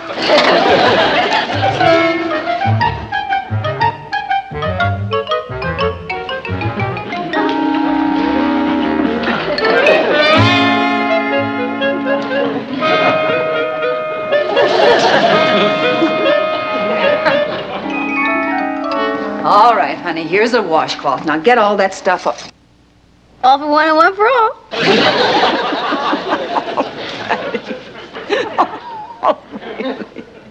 I'm just trying to keep my mind occupied.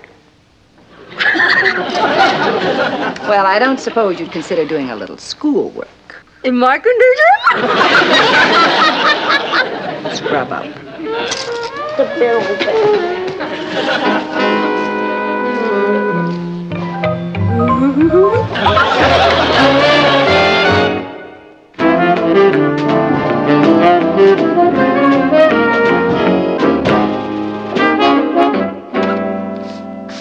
Hi, honey. No. You're not interrupting. I just wanted to get your advice, Martin. Do you think it would be all right if Bob Holton came over to visit Patty? He's the president of the Dramatic Club. Well, I really don't know. It's just that she's anxious to find out what happened at the rehearsal, and frankly, I don't know what to say. What do you think? Why don't you check the doctor? He already left the office. She seems in very good spirits. And frankly, I'd welcome anything that would occupy her. Well, I just wanted to get your opinion. Thanks, dear. anytime. Well, how'd it go? Well, what can I tell you, Patty? Without you, the rehearsal was a shambles, an absolute shambles. Oh, gee, that's too bad. Oh, try to get those kids quiet. I'm president of the club, and I'm playing the king. And they still wouldn't listen to me. Now, how can you do a play like St. Joan with everybody horsing around? Let's face it, nobody can keep those kids as quiet as you can. Well, Bob. Nobody can yell as loud as you can. I have to watch my voice. Well, soon, Patty. I'm fine. Really fine. Those are glazed fruit. Glazed fruits, just what I love. You want one? Hate him. How about some nuts or stuffed dates or fruit or candy? No, thanks. What's in that box? Forgot. It's the St. Joan wig. Ooh. I want you to try it on. Okay. You should have heard Gloria Peterson reading your part. It was really something else. Was she really that bad? Listen, you know in the play where I say, preposterous that this frail little girl should lead the armies of France. Yeah. It's preposterous, all right. She's 2 feet taller than me. Don't move. Don't move. What is it, a bee? You are she. Who? You are St. Joan. Listen, do you feel up to a little rehearsing? I feel fine. Now, why don't we do the scene where the king comes to visit Joan in her cell? Good idea. We haven't gotten to the meat of that scene yet. I think we've gotten to the ham. Please be serious. Yeah, sorry about that. Okay, I start, right?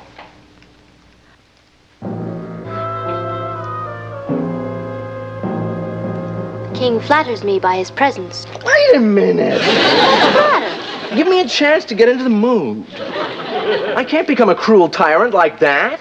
I'm sorry.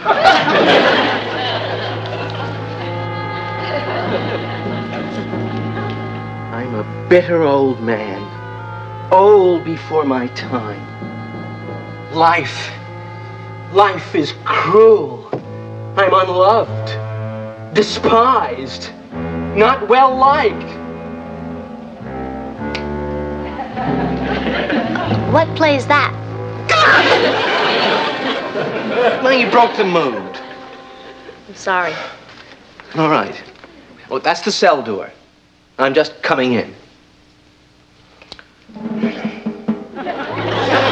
You are the king of France, even if you are bitter and old, hated and despised by friend and foe alike. But why are you hated and despised? Because you're rotten, because you're cruel, because you treat everybody for the man. If they're a true heart of gold, I'll be human being. Bob? Bob? Bob, I think you went in the wrong cell! Who's that? Bob. He's my leading man in the play. Where'd he go? At the front door. Hey, do you think you'll be okay without a keeper? Ho, ho, ho. What do you want? Freddie Marshall's here, and in case you don't feel well enough to see him, he sent these up. And just after dinner mints. Of course I feel well enough to see him. I have to talk to him about that speech for the debate. Hello? I got it, Mom. Oh, hi, Emma. How'd it go? Oh, you need my opinion, huh? Well, look, Freddie's here now, and Bob just left, and I doubt if he'll ever be back. Why don't you come by, and we'll talk about the dance committee in about a half hour. Okay, bye. Tell Freddie you can come back. You want one? Dear, I just want to warn you, the doctor called. He'll be here at 4 o'clock. Gee, Mama, I don't think I can work a minute till 4:30. And so I say to you, ladies and gentlemen, that my worthy opponents have utterly and completely failed to show us why the voting age should not be lowered. We of the affirmative, however, have amply demonstrated that today's teenager is fully equipped to take his or her place in the national scene. Yeah. And in conclusion, let me just say this. We teenagers are tired of being future citizens. We want to contribute here and now and not in the hereafter. I thank you. Hey, that speech is great, Freddie. Thanks. Now, what about your speech? I'm working on it. Oh, you better get cracking. The debate's Monday. Hey, do you think you'll be all right by then? I'm fine now, Freddie. The only reason I stayed home was because my mother insisted. Nice. So nice. Oh, I really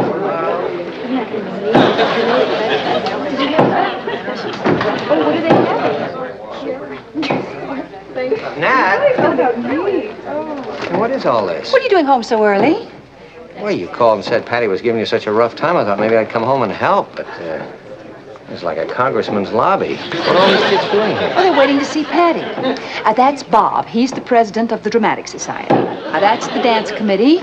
Richard, you know, the girl he's talking to is Gloria Peterson. Who's the man on the phone? The doctor. The doctor? You mean you let Patty keep him waiting? Of course not. He had to call his office. I was just going to go up and tell Patty that he's here and to get rid of Freddie. Freddie? Debating team. Natalie, I don't understand you. I mean, how can you let all these kids come here when Patty is sick? I asked you and you said it was okay. Well, you mentioned one, not a whole congregation. Here, put that in the refrigerator, would you? What is it? That's some ice cream for Patty. I'm going up and clear out her room. Excuse me, girls. Pardon me, I'm coming through. Excuse me, fellas, I just live here.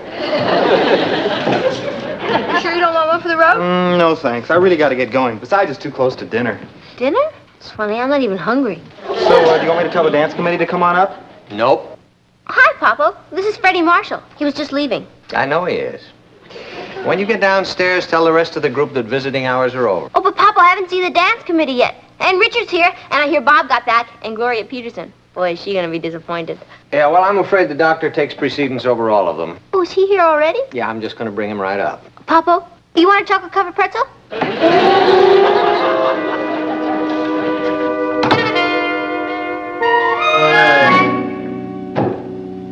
Lemonade? I am a loyal subject of the king. Are you friend or foe? Are you with Joan? No, I live here.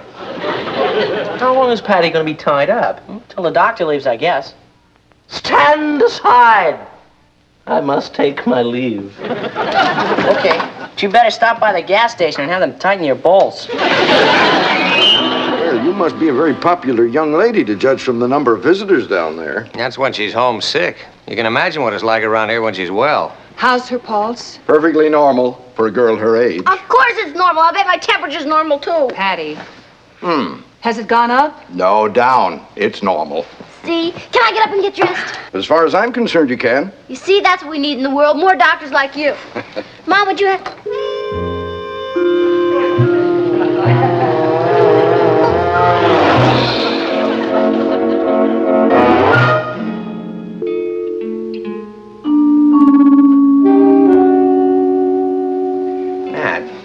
You know it couldn't be anything too serious. I mean, she doesn't even have a temperature. And I say she has. But you heard the doctor. Martin, I felt her forehead. Are you going to compare a thermometer with a mother's hands? Risk being called un-American? Certainly not. I guess I might as well forget about Patty going to the jazz concert tonight with me, huh? Oh, I'm afraid so, yeah. Poor Patty. She used to love jazz. Richard, if you'd like to run on along home, I'll be happy to phone you later. You mean you're throwing me out? No, you can stay if you want to. I sure would like to hear the doctor's verdict.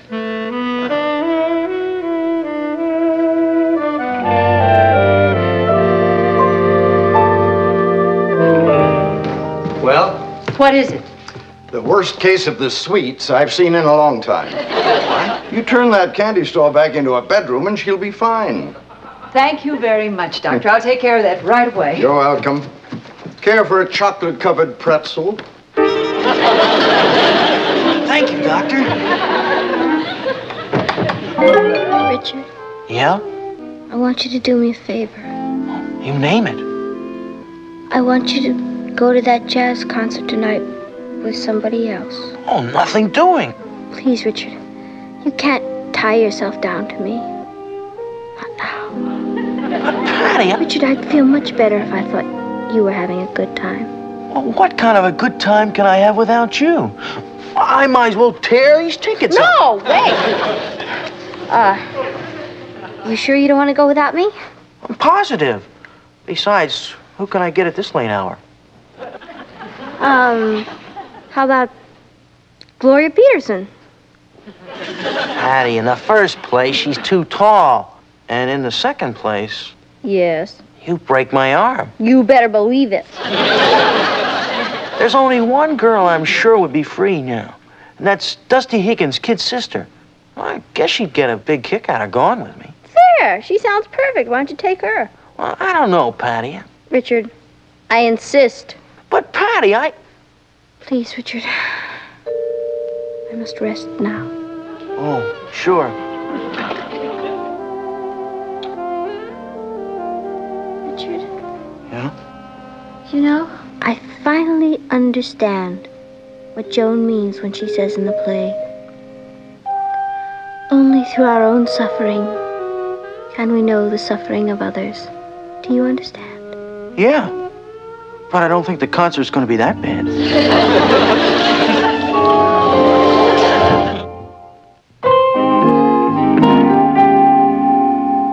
You feeling better, honey? I'm glad that you told Richard to go to that concert with somebody else. That was very generous of you. That's okay, Papa.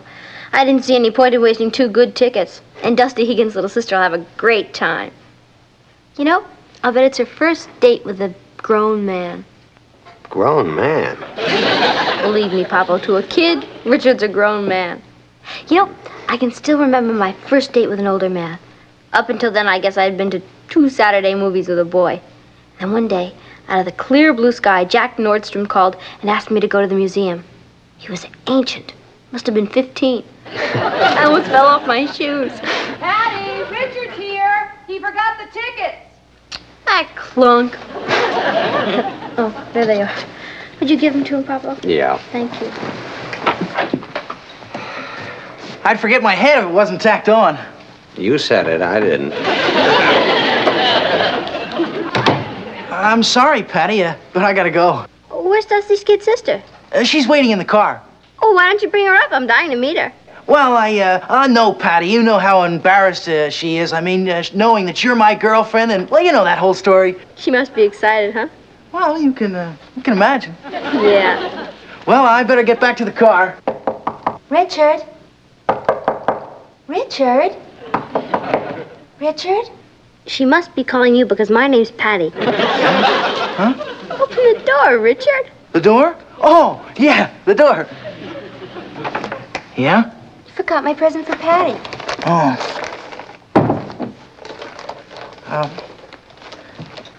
She didn't know she brought you some candy. Well, I've got a split. Richard, where are your manners? Ask her to come in. Patty, it's getting late. That's ridiculous. Come on in. Hi. Patty, I would like you to meet Eve, Dusty's kid sister. Eve, I would like you to meet Patty, my friend. Eve, I'd like you to meet Richard, the rat.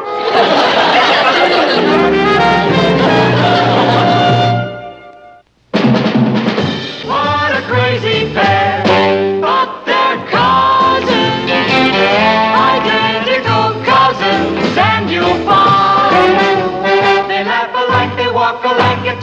even talk alike. You can lose your mind when cousins are two of a kind. Ralph Gilroy, yes, he's very good looking. Well, he's definitely another possibility. Patty, I don't know what this little tiff between you and Richard is about, but it's not a little tiff, and I really don't want to talk about it. All right. But you've only been not talking for 2 days. Do you think it's a little early to be looking for a replacement? Kathy, this is war. It's never too early to build up your defenses. Besides, Ralph Gilroy really digs me. How do you know? When a boy keeps hitting you and pulling on your hair ribbon, that's a definite sign. Your hair ribbon? Back in elementary school. No matter how many times I kicked him in the shins, he kept pulling on my hair ribbon. And then, one day, it happened. I knew it was love. What happened? He kicked me back. I'd better get dressed. Are you sure you don't want to go to a movie with Freddie and me? Uh-huh. All right, Patty. I understand. After all, Richard might call again, and then you wouldn't be here to refuse his call. Kathy, I assure you I'm above that childishness. Well, perhaps Richard has decided to stop phoning and make a frontal attack. He wouldn't dare. If that's Richard, you can tell him to go jump in a lake. He's all wet anyway. Who was it? Was it Richard? No, but I think he sent you a box of candy. You didn't accept it, did you? Why not? Well, you can throw it in the garbage can for all I care. Throw it in the garbage can. When I'm here?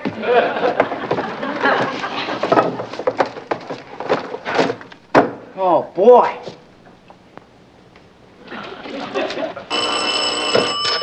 Paul? Is this 624-1098? Oh, hi, Richard. This is Ross. Oh, I thought I had the wrong number. Hey, Rich, this candy is great. Candy? What are you talking about? I'm talking about the candy. You mean somebody else sent this to her? Ross, would you ask Patty if she'd please come to the telephone? Sweets to the sweet. Al Cameraman. What? Richard, the next time you don't send a box of candy, would you call a guy and let him know?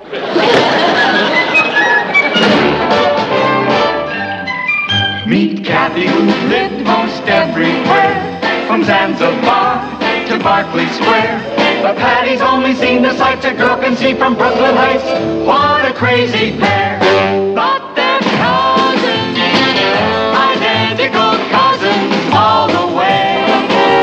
One pair of matching bookends, different as night and day. Where Kathy adores a minuet, The ballet russe and crepe Suzette. Our Patty loves to rock and roll, the hot dog makes her lose control. What a wild duet, still they're cousins, identical cousins, and you'll find they laugh alike, they walk alike, at times they even talk alike. You can lose your mind when cousins are two of a kind.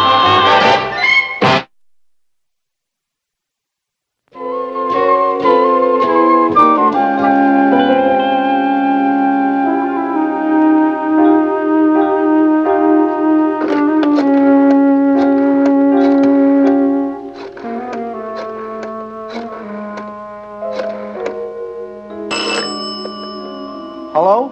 Hello, Richard? This is Ross. Ross, can you talk a little louder? I can't. That's the whole point. Well, how's Patty? Well, Still sore at me, huh? Rich, will you hold on a second?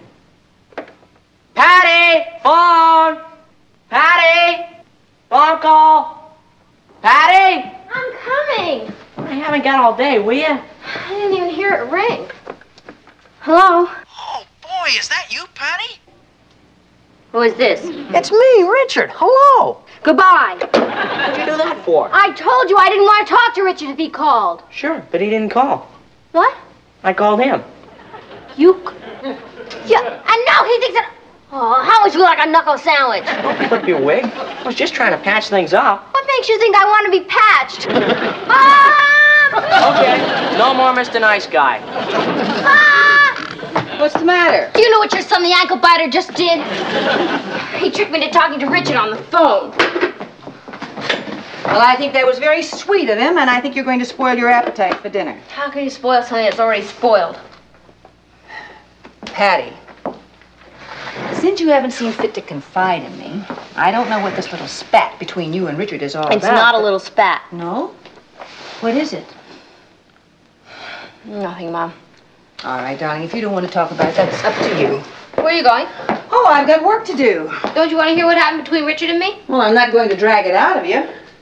You're not? Certainly not. Mom, why don't you sit down and I'll tell you. Remember last week when I had a date with Richard at the Shake Shop? I waited over an hour for him. He was that late? He was even later. He never showed up. And then the next day at school, somebody told me they saw him at the library with Cynthia Howard. I see. Did he have any explanation? Of course not. He didn't say anything? Who knows? I haven't talked to him since. Well, dear, I don't think that's a very reasonable attitude. Suppose he can explain the whole thing. It might just be a misunderstanding. You really think so?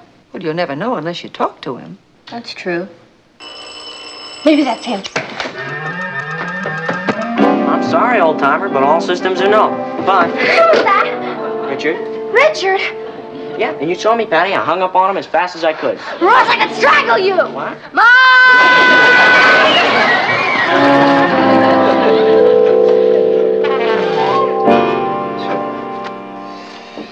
9, 12, 15, 16, 17, 19, 25, 30, 34, 36, 39, 42, 47, 49. 4 to carry. 4 and 3 is 7. 1 is 8, 13, 18, 20, 27. Did you want something, honey? No. How's it all going? Right now, it's quite a mess. Well, I won't bother you. 28, 30, 30... Was that the phone? No, I think that was the timer going off in the kitchen. Oh. 30, Well, I really don't want to bother you. 4 and 3 is 7. 1 is 8, 13, 18, 27, 28, 37, 44, 52, 59... Dear, may I interrupt? Just a minute, honey. 59, 66, 74, 74 and 6 is 80, and 9 is 89, and... is it really that important? It's about Patty and Richard. 66, 74, 80. Martin. Martin, she's just miserable about the whole thing. If she's so miserable, how come she went out with that cameraman boy the night before last?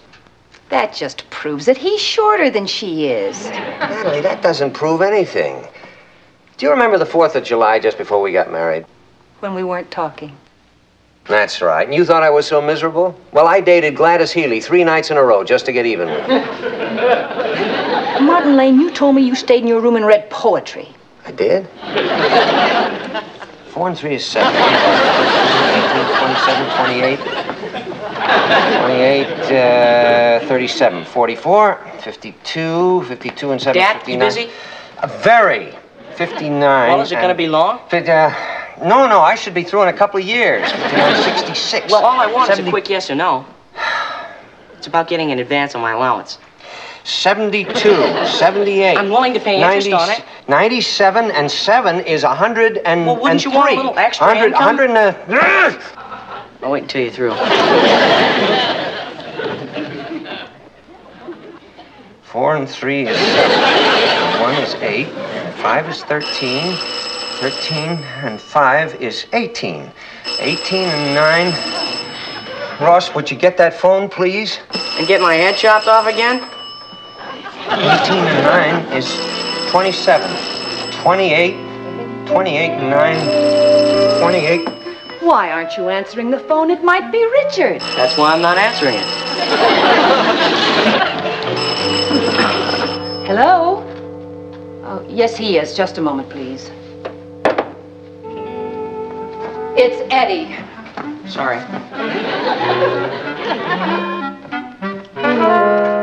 Hi, Eddie. Yeah, I asked him. No, he wouldn't. I guess you'll have to go to the movies by yourself. Yeah, I know how it is. I don't like to go alone either. You want to come over here and maybe we'll hack around? No. Okay, it's up to you. So long. Changed your mind? Changed my mind about what? Who is this? It's Richard. And Ross, before you hang up, would you ask Patty if she'd please come to the telephone? Okay. Patty! Richard's on the phone! Patty! I'm coming! Here she comes. You mean she'll talk to me? Yeah, she's dying to talk to you. Ross. Here. No. Hang up. Hold on a second, Rich. There's been a little hang-up. Now what? Did you hear what that little bleep just did? Well, I thought you wanted to talk to Richard. Not if he thinks I'm anxious to talk to him. Martin, would you do something about this? Patty, I hope you realize you're taking a risk. What do you mean a risk? Well, as your mother will tell you, you can push a man only so far. Believe me, dear, he's right. You think I'm pushing? As your father will tell you, a man has his pride. Even Richard. Yeah, you're right. I'm sorry, Richard, but I just can't stand to hear a grown teenager cry. Ross, don't hang up! You hung up.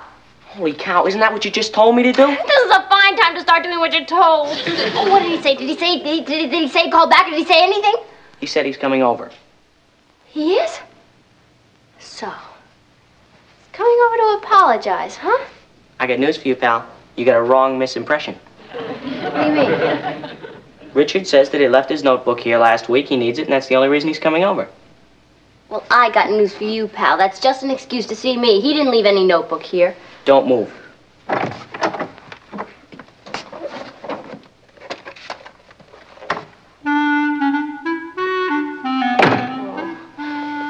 In that case, he probably won't even come in unless apologize. I'm sorry, Patty. It's not your fault, Ross. It's me. How can I hope to compete with a girl as cool as Cynthia Howard? I think you're just as cool as she is. Yeah? Am I just as pretty? Wouldn't you rather be cool and pretty? Thanks a lot. Well, I didn't mean it. Well, as a matter of fact, I think that any boy that wouldn't go for a girl as pretty as you must be out of his tree. Ross, that's the first time you ever said I was pretty. Well, Am I? Patty, I wish I had $1 for every time I've heard a certain person say so. Richard?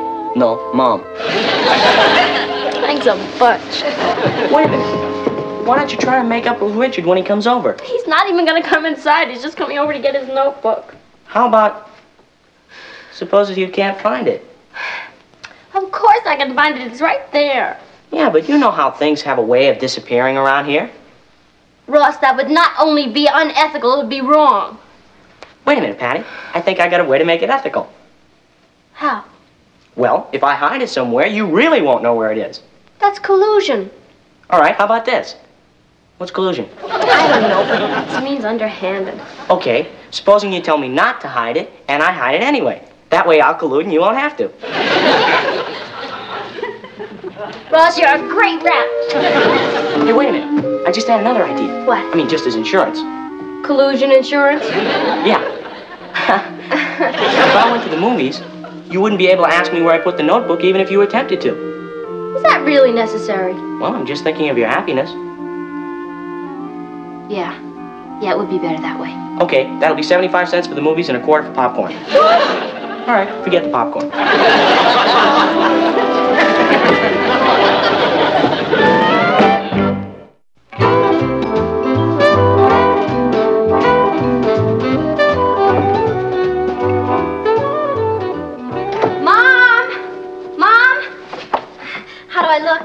Oh, you look lovely, dear. You sure it's not too much? I mean, I really want to play it cool. Oh, you look great. I'm sure you win first prize. What? Aren't you going to a costume party? Pablo, for your information... It's out! It's out! Patty, don't rush. I love the way she plays it cool.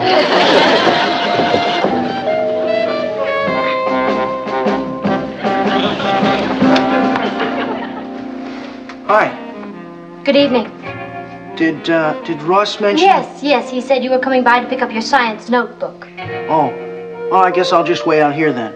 I'm very sorry, but we don't allow visitors to wait on the front porch, irregardless of whomsoever they might be. What? Come in. That sure is a pretty outfit, Patty. Well, this, I just didn't have a chance to get dressed. Oh, you're going out? I might. Well, then I better split. But I might not. So, why don't you just come in and sit down?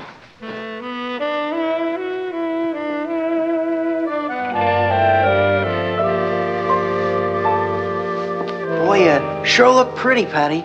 I do? And listen, Patty, about last week. No explanation necessary. Really? Absolutely not. Where were you? What do you mean, where was I? I happen to know you were at the library with Cynthia Howard. I wasn't with her. She just happened to be there. I mean, it's a free public library. Oh, really? And when did you ever go to a free public library except to get warm? And what about our date to meet at the Shake Shop? What's the matter with you, Patty? You were supposed to meet me at the library. What? Yeah, I waited over 2 hours for you. You did? Under the circumstances, Richard, I feel there's only one thing I can say. I forgive you. Boy, I sure missed you. You did? Yeah, it seemed like a year, you know? I know. Boy, time sure doesn't fly sometimes. Yeah, Patty, Yes, Richard. Holy cow! Time sure does fly sometimes. I gotta get that notebook and start cramming for that test on Monday. But today's Saturday. You have 2 whole days. I know, but I've been goofing off for 2 whole months. And my dad said if I don't bring my grade up, I've had it. What do you have to bring it up to? Anything that doesn't look like an F. Really, I gotta go. Could I please have that notebook? Yeah, I think Ross said he saw it someplace. See you later, Patty. Going to a movie. Ross, wait a minute. Wait. Look, Richard needs that notebook. I mean, he really needs it. You know what I mean? Certainly, Patty, and I sure wish I could help you, but I gotta get over to Eddie's. No, I'm not kidding. He really needs it. Ross!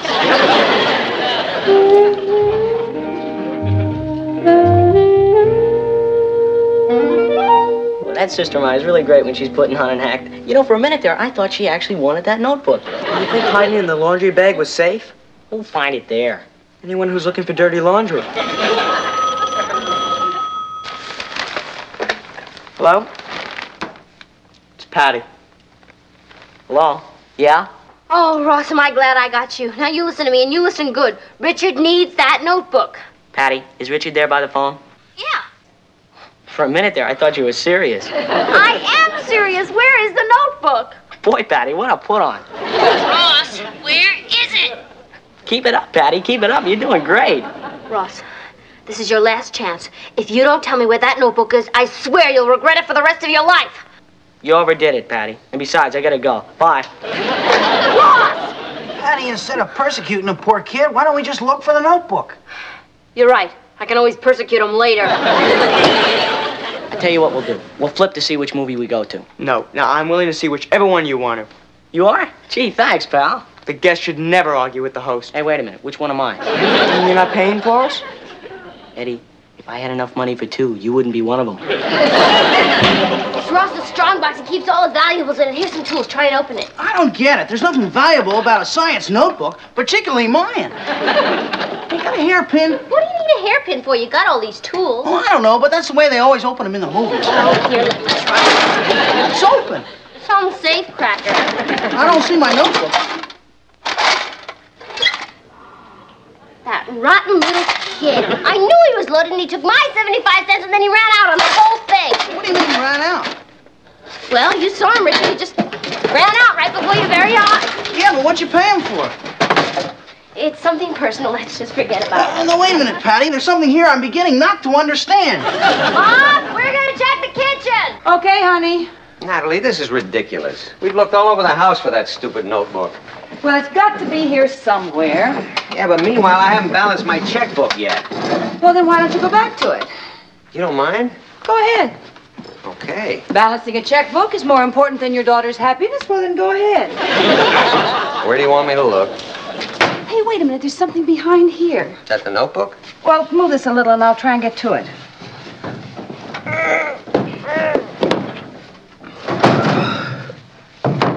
Are these the cigars Ross gave you last Christmas? Oh, yeah. You didn't smoke them. I smoked one. Now, maybe I should raise his allowance. Boy, is he cheap.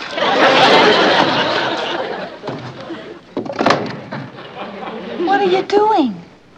When Ross is old enough to smoke, he's going to get a nice present from his cheap father.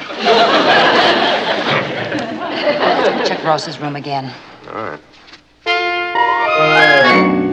Oh, maybe you should check the basement. Now you tell me. Oh, and Martin, as long as you're going to be down there, would you please take this laundry and dump it into the washing machine and turn it on? I'm sure it's safe for you to show up. Sure. Either they've already made up or they're never going to talk to each other again. You mean that dumb brother of yours hid it? Now he won't tell you where it is? But I'm trying to tell you. I asked him not to tell me. Well, what am I supposed to do now? Keep your voice down. That's one thing you're supposed to do. Oh, you're right. What an act. That's no act. Come on, let's go get that notebook. Well, I tell you, this is the last time I do anything for... It's not there. Look, do me a favor. Check my room while I check Patty's. What does the laundry bag look like? It's got big flowers all over it. What kind of flowers? How should I know? I'm not a florist. Keep going. Oh, hi, Eddie. Is Ross home? Yeah, we're looking for a laundry bag with big anonymous flowers on it. Thanks for reminding me. About what? Oh, Mrs. Lane asked me to put that laundry in the washing machine. I forgot all about it. Hey, what are you just standing there for? Why aren't you looking for the laundry bag? Where should I? Your dad found it. Found it? Yeah, he just went down and put it in the washing machine. And you let him? Boy, Eddie, you are... What do you mean let him? It's his laundry. Dad, wait! Ross! Dad, you're not gonna get away this time. Richard, you have another let Ross. go. Now you listen to me. Dad, don't put the time. Where is that notebook? Get out, Ross. You're starting to tick me off. Did you call me Ross? I couldn't hear a thing with that washing machine going. What's all this yelling about? Nothing, Dad, compared to the yelling you're gonna hear now. It's pretty quiet in there. Yeah. Either Richard is still mad and they're not talking, or they're not talking. I don't think I've ever seen Richard so upset. Well, do you blame him? I think he could have been a little more gracious after we offered to make amends. Yeah. How are you boys coming along? Just about finished. Can you read it? Well, it's certainly as legible as it was originally. What's legible? Well, it's the same as collusion, only not so underhanded. Forget it, keep working. You're not scorching any of those pages, are you? No, Mom, we get the iron set on rayon. What about the cover? Forget it. Come on, we better take these into Richard. Richard! Richard! Yeah, Ross? We got your notebook cleaned and pressed. Gee, I certainly want to thank you, fellas. You can read practically everything. That is, everything you could read before. I'm sorry we got one of these pictures a little scorched. Eddie. Pictures? Yeah, the ones of this girl. Are they in there? You better let me have them. May I see those? Thank you. Well, well, well. The many faces of Cynthia Howard. No, wait a minute, Patty. Let me explain. When I ran into her at the library, she had these proofs from a photographer, and she asked me which one I preferred. When I couldn't make up my mind, she said, take them home, decide, let me know. You know, kind of sleep on it. I mean, Is that how it happened? I swear. I think we better split. Richard, Now, wait a minute, Patty. you said Cynthia gave you these pictures at the library that night. Now, we haven't seen each other since. Would you be good enough to explain to me how her pictures got in your science notebook, which was here all the time? Wait a minute, Patty. You're mixing me up. I'm not mixing you up. You were born that way. Good night. Now, don't say anything you'll regret. Just go home and think this over very clearly, and when you've got a reasonable explanation, call Cynthia Howard and give it to her. I'm sorry, Patty. Oh, that's okay, Eddie. Thanks for not being sore. It wasn't your fault. You did your best. Patty, I just want to say that... Who cares what you want to say? I'll never forgive you for this. But I never! I'm going home. I'm going with you. Where's Ross going? For a walk in space without a rope, I hope. Are you sure we didn't get him from a band of gypsies? Well, I don't think it's fair to blame your troubles on him. No, you're right. It's all your fault. Our fault? How do you figure? Well, if you two had been stronger 14 years ago when I was running around the house saying, I want a little brother, I want a little brother, none of this would have happened.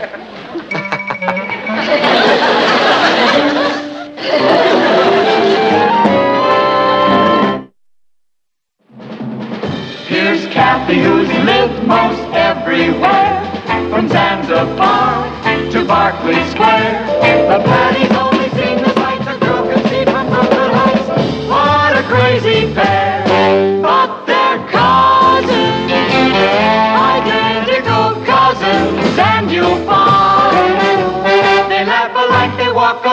times they even talk alike. You can lose your mind when cousins are two of us. Two in the dining room living it up. Thank you, Kathy. And I want all of you to be especially careful not to get on his nerves tonight. Is that clear, Ross? Sure. If I think of something that'll get on his nerves, I'll save it till tomorrow. Is that the idea? Yes. No. Ross, your father's a little upset right at this time.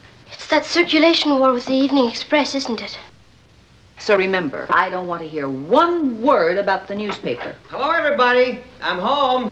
Oh, dear, when he sounds that cheerful, I know he's in a bad mood. Now, remember, not one word about the newspaper. Hi, honey. Hi there. Gee, it's good to have you home early for a change. Here, Uncle Martin, I'll take your briefcase. Kath, there's some papers in there I want to look at Slippers before are right dinner. here, Dad. Here, let me help you all over here. Son, what are you doing? Take it easy, will you? Ow! Ross! Sorry about that. Incidentally, the answer is no. About what? About whatever it is you're after. Honey, he's just trying to be helpful. There. Comfy? And we're not going to redo the living room now. All I want is for you just to sit back and relax Here's until your pipe, dinner. Uncle Martin. Now, if there's anything you want, you just let us know. I'm sorry. All I would like right now is a little uninterrupted peace and quiet. Hi, everybody. Are you ready for this? A candy striper's uniform. They've accepted you at the hospital. Wonderful. Yeah, Mrs. Williams, the head nurse, says it's going to be a lot more hard work than glamour, but who knows where it could lead. I might wind up in a jungle hospital. We should be so lucky. That'll be enough of that, son. Patty, I'm very proud of you. When did you get interested in being a nurse's aide? Well, there was this newspaper article calling for volunteers. Oh? I don't recall the Chronicle running anything like that recently. No, I didn't read it in the Chronicle. Patty. I read it in the Evening Express. Yeah, Ma? Forget it.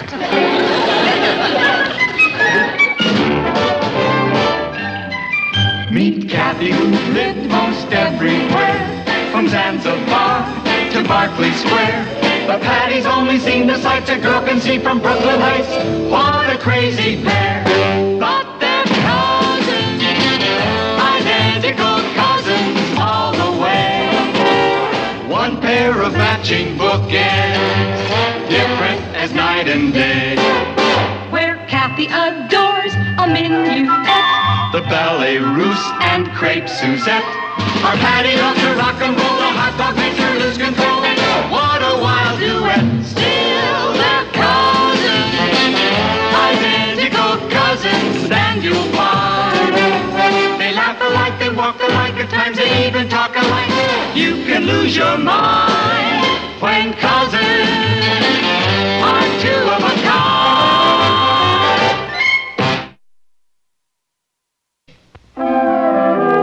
Well, why shouldn't I blow my stack, Jim? All I hear from you are excuses. Don't you think I got enough trouble with TJ on my back about the circulation problem?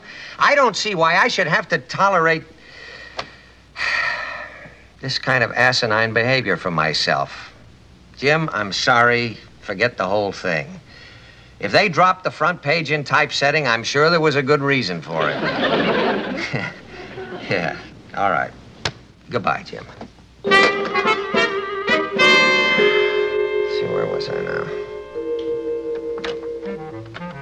Item 7, concerning the circulation problem. Oh, shut up. Oh, brother. Item 7, concerning the circulation problem. Perhaps the Chronicle needs a new image. Papa, would you mind if I took a real quiet look at the medical encyclopedia? No, go ahead. Thank you. Larger masthead, easier to read type, maybe greater photo coverage. Item 8. Sorry. What's that? Oh, it's a for taking your blood pressure. A sphygmometer. Yeah, I got it at a medical surplus store just in case there's an emergency at the hospital. Patty, what kind of an emergency could there be where they'd allow a nurse's aide to take blood pressure? An epidemic, maybe, if I'm lucky. Item 8. How about doubling the size of the sports page? Item 9. Another possibility might be to lower all new subscription rates. Oh, can I borrow your left arm? What?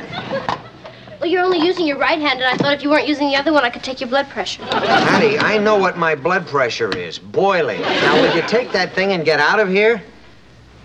Sure, Papa. Just thought you'd be interested in my career. Oh, Patty, wait a minute.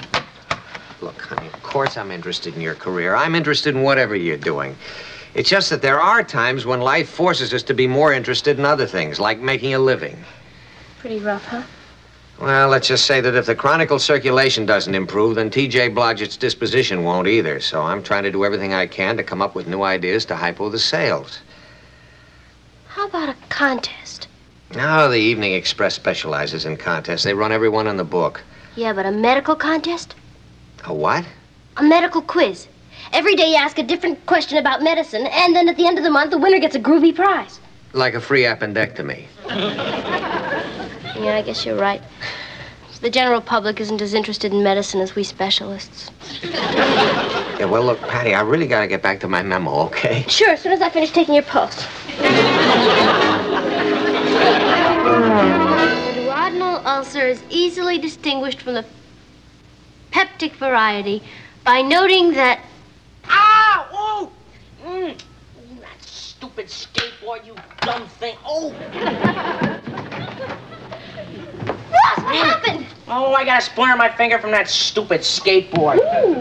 Ross, when did you have your last tetanus shot? My last what? Never mind, we have to do something before infection sets in. What happened? Ross got a splinter in his finger. Kathy, would you get me the first aid kit in the bathroom and a needle and something to sterilize it with? Of course.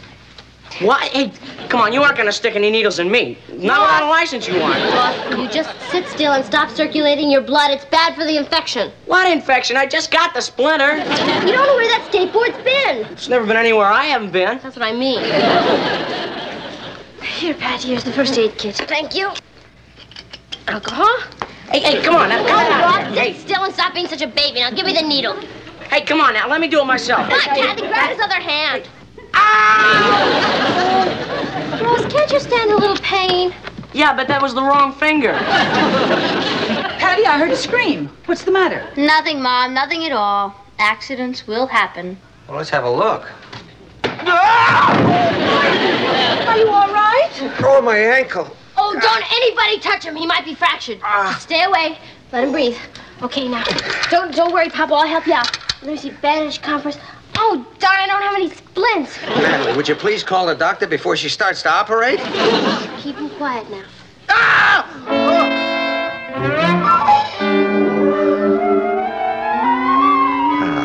Boy, Papa, you sure were lucky. It says here, even a simple fracture of the abductor hallucis bone can take months to heal. I'll bear that in mind. Next time I'm tempted to trip over a skateboard. Hey, where did Dr. Fenneman go? He's talking to Mom. You're sure it's nothing serious, Ralph? Positive. I only wish I could be as optimistic about his general condition. I've never seen Martin quite so on edge. These last few months have been impossible. Nights, weekends, he practically lives at the office. What he needs is a nice long weekend in the country with plenty of quiet. Now, in the middle of that awful circulation war with the Evening Express, he'd never go. He'd think he was deserting under fire. Well, if he won't go away, let me see what I can do on the home front to get him some rest.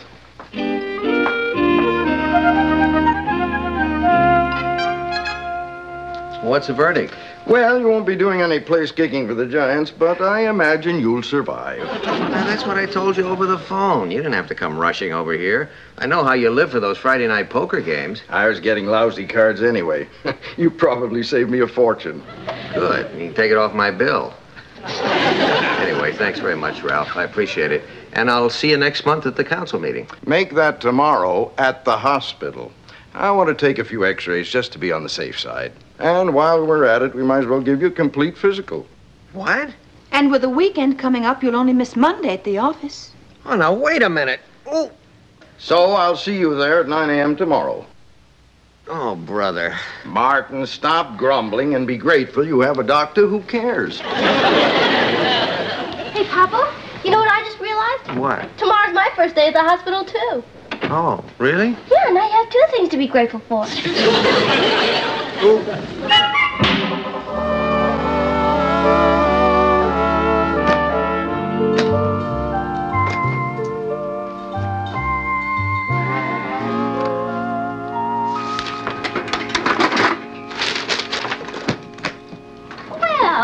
there, Papa. It's time for your orange juice. Oh, Patty, I'm not thirsty now. Papa, let's not get off on the wrong foot. You need your vitamin C. Now, come on, drink up. I have lots of work to do.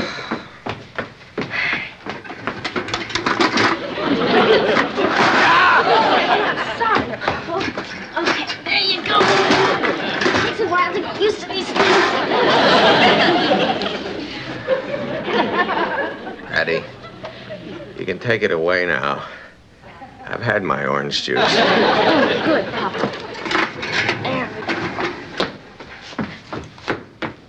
Oh, Papa, you spilled it all over yourself. Patty, you're a nurse's aide, aren't you? Of course. Well, shouldn't you be off somewhere aiding a nurse? Well, no, this is my lunchtime. I can spend a whole hour with you. You can? Uh-huh. Well, honey, I really got a lot of work to do. Now, Papa, if I let you do any work, I'd be violating my Hippocratic oath. That's Hippocratic, and I swear I won't tell a soul. Papa, my orders are absolute rest. Now, how about a nice book? I don't feel like reading. Too tired, huh? As a matter of fact, yes. Oh. Then I'll read to you. No, Patty, I'm going to go to sleep right now. Oh, good. You know, Papa, I read where 60% of the best...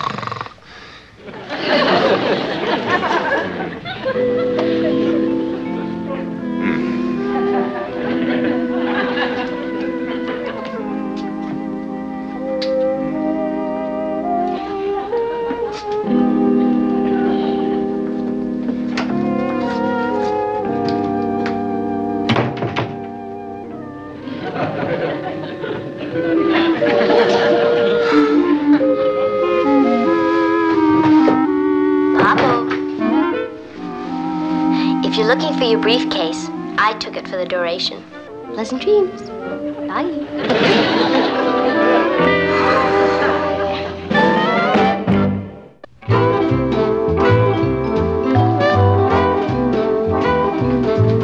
Dr. Summers, third floor reception, please. Hi, anybody home?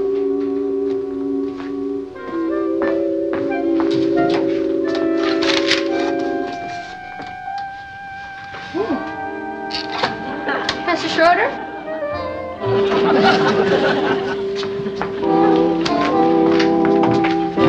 Oh. Excuse me. We are Professor Schroeder, aren't we? Well, I don't know about you, but the last time I looked, I was me. What are you doing in the closet? Who, me? Why don't you pull up a wheelchair and sit down? In the closet? Isn't it a little stuffy in here? Yeah. Stuffy, unprivate. That's what a man needs around here. A closet full of privacy. So he can sneak a cigar against doctor's orders. Oh, I read your chart. Imagine a grown man like you sneaking off in the closet like a little boy to hide from the head nurse. I thought it was pretty clever myself. I think you should be ashamed of yourself. And what do you have to say about that? I'm ashamed of myself. Come on. Let's just come right out here and make ourselves comfortable. We'll sit down and we'll wheel right over there. There you go. That's nice. Come right over here and open the blinds. Oh, please, don't open the blinds. From here, you can see the incinerator. So? You expect me to watch all that wonderful smoke pouring out of that chimney when you won't let me even sneak a teensy-weensy cigar?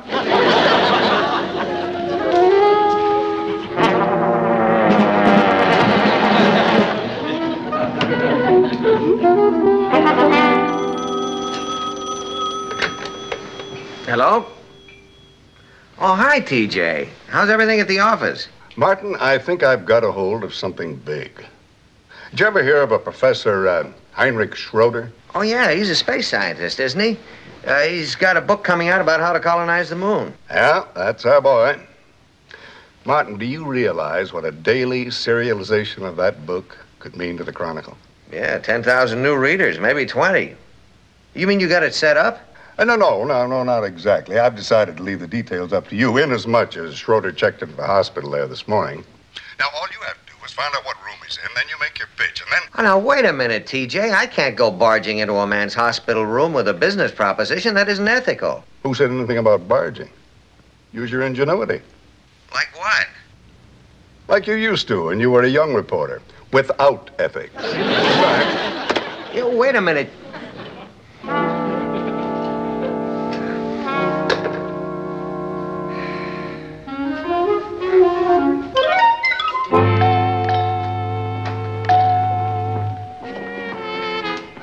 Calling Dr. Paisley. Calling Dr. Paisley.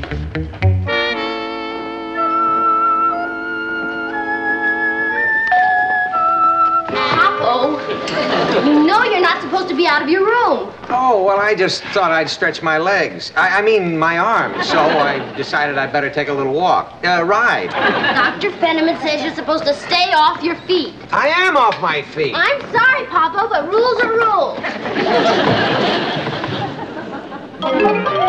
Honestly, Kathy, he is positively the worst patient I've ever handled in my entire medical career. He won't stay still a minute. I can imagine. Patty, there must be something you can do to get his mind off the Chronicle. Yeah, but what? Perhaps it would be good therapy if you got him interested in someone else's problem. Mm-hmm. Yeah, it's a good idea. Of course, I don't know how you'd go about it, but... Oh, that's okay, Kathy. I'll figure it out. Papa doesn't know it, but he's about to get a crash course in instant therapy. Thanks a lot. Goodbye.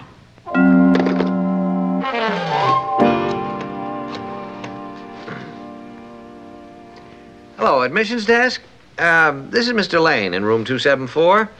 Say, I hear that an old friend of mine has just checked into the hospital, Professor Heinrich Schroeder. Oh, room 237. I wonder if you could put me through, please. Oh, he's not allowed to accept calls. Well, I guess I'll just have to write him a note then. No messages either. Well, excuse me, I'll have to hang up now. Papa? Huh? I found someone to cheer you up. Oh? I'd like you to meet Mr. Peabody. Mr. Peabody, this is my father, Mr. Lane. Mr. Peabody came in with the same problem you have, a sprained ankle. Oh, really? Well, of course, Mr. Peabody, I didn't really sprain my ankle. I just twisted it. I'll be walking out of here first thing Tuesday morning. That's what I thought, till the complications set in. Complications? What kind? Who knows? They ain't been able to find them yet. 6 weeks ago, I come here a healthy man. Now look at me. Even my hair hurts. Now, Mr. Peabody, you just stay here and have a nice long chat with Papa. It'll be good for his morale.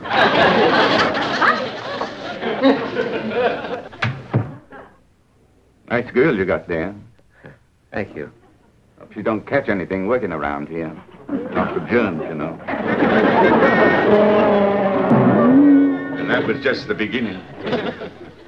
3 years ago, I come here with an ingrown toenail. Would you believe it? Inside of 12 hours, they was blaming the whole thing on a busted collarbone. I don't know. Well, Patty was sure right about one thing, Mr. Peabody. You had an amazing effect on my morale. Always glad to help a fellow sufferer. Believe me, Mr. Peabody, I'll never forget you for this. Now, I hope you don't mind if I get you started on your way. See, I think I'd like to be alone for a while I make out my will. Goodbye, Mr. Peabody.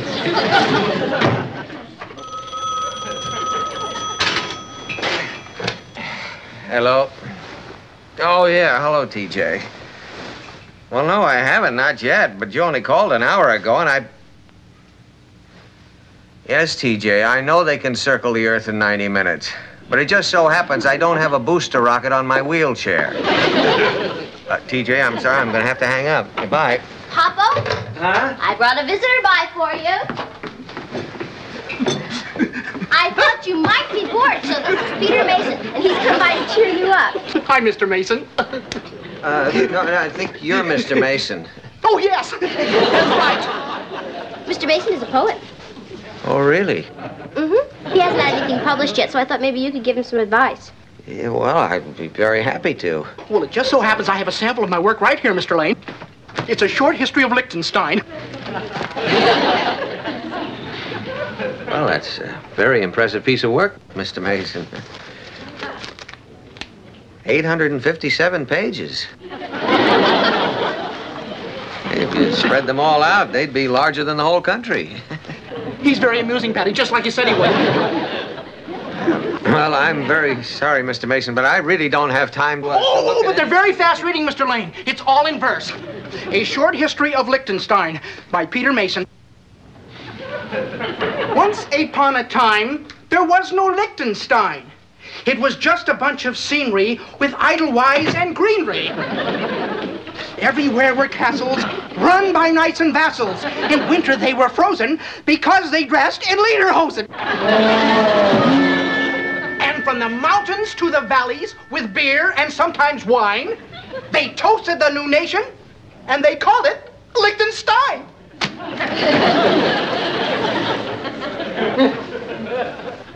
What do you think?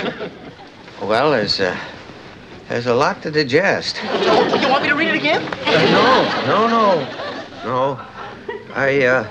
I'll tell you, Mr. Mason, I think what we'd better do is just give me a little time to cogitate about it, and maybe we could talk it over on Tuesday, late in the day. Okay, because I want to get started on my next history. China. Well, thank you very much, Mr. Lane, for all the wonderful help. Goodbye. Get well.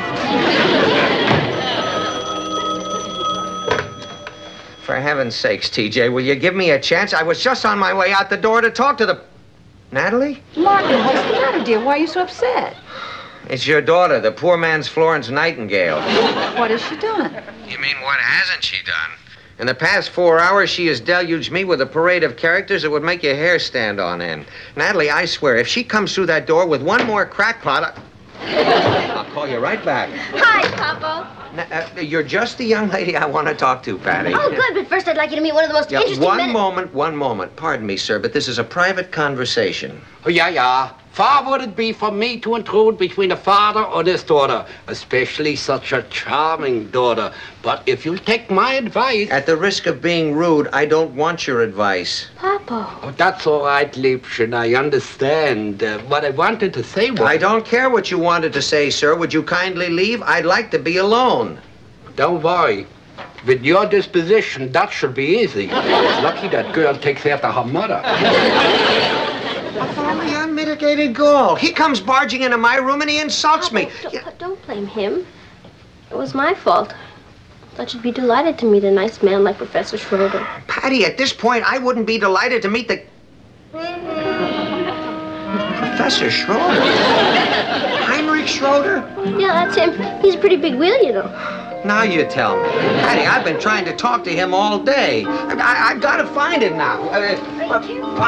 Professor Schroeder, sir, just wait a minute. Sir, please, I've got to explain. I'm terribly sorry about what just happened. Finally got him interested in somebody else's problem.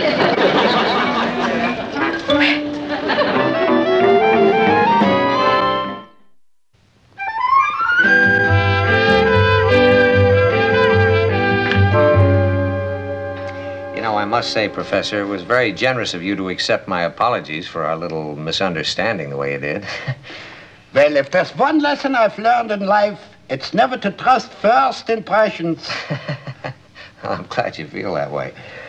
Now, what about the Chronicle's offer to serialize your book? Okay. I make you a wager. How do you mean? A bet. You win this game, and I give you what you want. Really? Gee, that's very sporting of you. Very generous. Not at all. Because I think in 3 moves, I got you beat. You think so? I think so. I don't think so. No? Why not? Because in 1 move, I've got you checkmated. No. Yes? Ah, show me. I'm sorry, gentlemen, but the game is over. It's time for supper. My dear friend, I am a man of science. I have been around the world, and I have seen many things. And this I say only to you. Boy, have you got a problem.